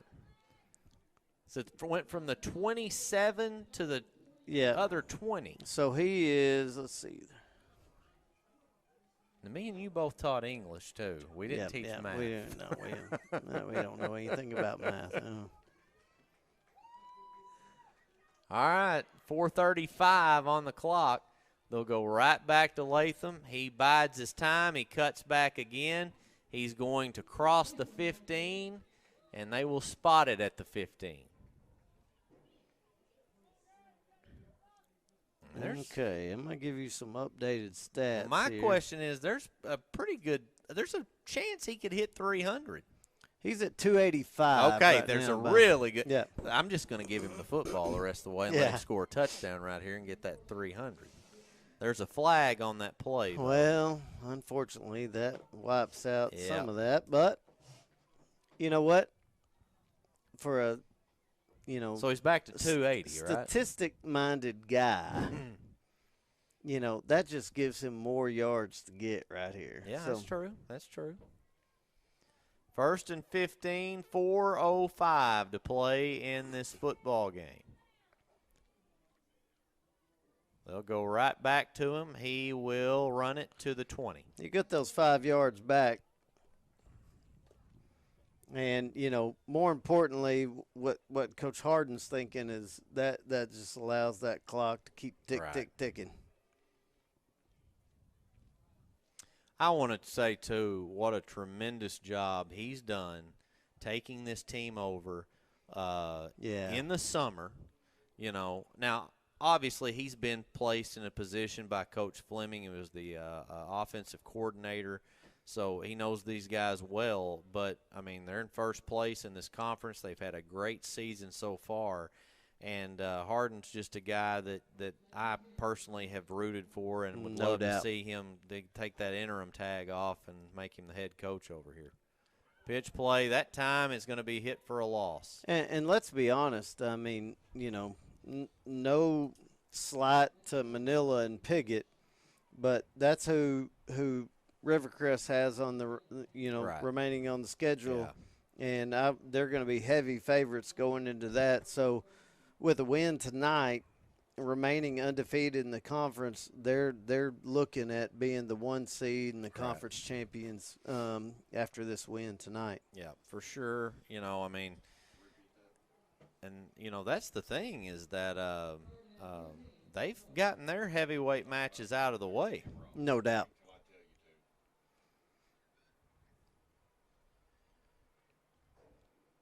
Run up the gut. Was that Ralph that just kept the football? And that was Ralph.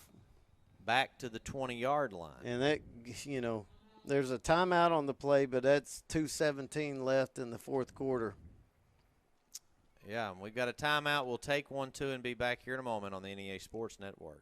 Basketball star Austin Reeves is part of the Central Dealerships team.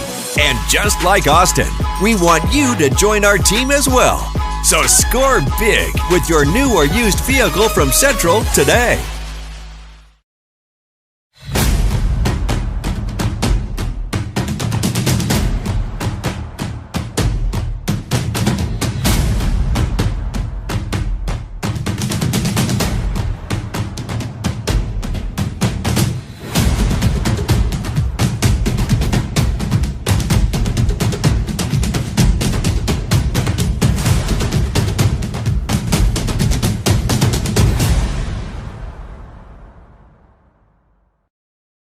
Central Dealerships is not one to brag, but actually we are. Central was awarded, yet again, General Motors Mark of Excellence. We have the perfect ride waiting for you and exceptional service. So find your next vehicle at a Central dealership today.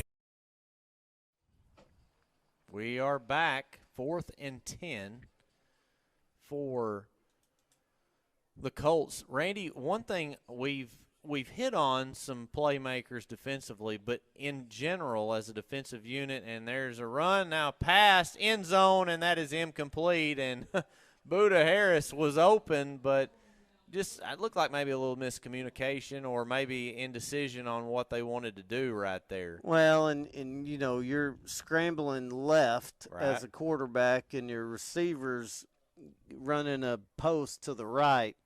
And that it just makes it a little bit of a tough throw. I know Buda's frustrated because he's open. He wants another touchdown, but that's a tough throw on the quarterback. But my point I was going to make is that you got to believe Brett Harden went into halftime and said, look, if we're going to win this football game, defensively we have got to do better. And we have got to find a way to stop or contain and get to M.J. Washington. And they have not allowed a single point in the second half. No doubt. That's just great coaching, getting together as a staff, coming up with a plan, going out there and executing it. It's just great all around. Washington, short pass to Bell. Bell is going to go out of bounds. That'll stop the clock at 2:06. So not completely over just yet. If the Seminoles could find a way to score quick. And I'll tell you what, right now Osceola is looking – they've got Manila and Piggott to finish out the conference season too. They could finish the 4 seed. I wouldn't want to see Osceola as a 4 seed. No. Washington scrambling. Now he's going to keep. Washington will need to get out of bounds, and he will run it out of bounds at the 44-yard line. And just that's what we've seen kind of all night. He's patient. He's patient. Yeah. He's got his eyes downfield, and then he keeps it and runs. It's what we hadn't seen the second half. Well, yeah, and I guess, Randy, and specifically on those last 2 possessions, I just felt like it was 85% pass, and not saying the pass hasn't worked some tonight, but I feel like the run has set up the pass, and they just kind of got a little bit of waste from that. Now, that may have something to do with Rivercrest defense and that as well. I think it definitely would have to do a little bit with the Rivercrest defense, and they did a good job of, kind of containing that. But that was double covered, and really Harris had a chance. That was underthrown, could have come in there and maybe picked that off and sealed it away, but they bat it down, and it is 2nd down and 10. Hey, but here's the deal. Buda Harris, now he's got 3 receptions for 68 yards and 2 touchdowns. That's a little bit under what Buda is normally expecting, but he has been making play after play. Yeah. He's had the touchdown run. Yep. So 3 touchdowns on a night where he's just in the 70-yard range. He's still been a large factor in this game. Washington, that's overthrown, and he was hurried on that last play. Yeah, I mean, he also came close to about a 40-yard a pass completion as well when they ran that reverse. And had the big punt return. I mean, you're right. He's definitely been a big player in this game. Just not the stats that you're kind of used to seeing for Buda, but look, he's over the 900-yard mark for the season receiving. He's going to get to 1,000 with ease, and he's got a bright future ahead of him on the collegiate level. 3rd and 10. Washington throws. No, he caught that. No. Yes, he caught that one. I thought he almost had dropped it. That is as far away from us as you can just about get. So played with my poor vision there, but it's complete. It's going to be 4th down and 5 to go. Yeah, and, you move into the remainder of the season. Both of these teams play Manila and Piggott. You expect them to win both at Manila and Piggott, and I'll tell you what, I wouldn't want to see either one of these teams in the playoffs, and I expect both of them to get playoff wins and move deep into the playoffs. They looks like sent the house right there. Pass complete to Bell, who's got the 1st down, and now he's got Latham to beat. He's not going to beat him. Latham does a tremendous job of biding some time, getting a couple extra defenders to help him drive Bell out of bounds. But the Seminoles come away with a nice 1st down pickup there, and they are inching closer to a score. And, Tyler Bell tonight has got, 6 touches of the football. I think that's probably one thing that Coach Hooks will look back on the game and say, hey, we need to get him involved in the game a little bit more. Washington scrambles. Washington still on his feet. Golly. And just fighting his way down inside the 5-yard line. And that play got blown up from the start. The problem there is they got a defender to him but kind of ran past Washington, and that's all Washington needed to see. He takes off, and he's almost impossible to bring down. Washington keeps. He is not going to get in on that one. Did the ball come out? I don't know. That I'm lost here. It looked like Buda Harris recovered the ball in the end zone. Yep, it's a touchback. How about that? A Rivercrest ball. I could not see that. So that's the ball game right there, Randy. I mean, that is the ball game. Hey, how about that? It's everything we expected, Ryan. I mean, 2 great football programs in the state Yeah. of Arkansas. Well-played football game. Really, there's a turnover there. Have we had any other turnovers? Not that I can think of. I know we've had some turnovers on downs, right. and some missed opportunities by Osceola, but really been a clean football game. And it's a heated rivalry. Both teams have played with class. They have. I think it's been a really good Friday night football game. No question. They're in victory formation. They're going to run that clock down, and what a game, though. I want to thank a bunch of people that tuned into our broadcast tonight. Big shout-out to them, and I want to thank you again. It's been a fun one here on the NEA Sports Network, as it looks like it's going to be a final of 33-20, a game that was back and forth, tied on 3 different occasions, and finally the Colts just if you really want to pinpoint it, Randy, they dominated the second half. Yeah, they dominated the second half defensively. Yes. Played stellar. Shutout of Osceola in any half is a good night. And Lex Latham, hey, let. Well, he's the player of the game. Well, he's 30 carries for 282 yards, so I would say it's a pretty good night for that sophomore. All right. Well, Randy, we will not be playing people will be playing football next weekend, but on next Friday night we will be off. And they go and meet midfield right here. Shaking hands. And again, this just shows the class by both programs, by both coaching staffs, that there's respect on both sides of the field towards one another. They want to win this game more than anybody, right. but they're doing it with class. Yeah, I like to see that. But we will not be on the air next week. The week after that, though, is and I don't know how you can call it Rivalry Week knowing this game is this week, and I'm glad it is because there's a lot of great rivalry games the final week of the season, Week 10. We will be live on November 6th, Mark Tree at East Poinsett County. Those two schools would tell you they've got the best rivalry in the state. And that is a good one. Then we turn right back around on Friday night, and it will be Walnut Ridge at Hoxie, who would also argue that you talk about 3 great rivalries.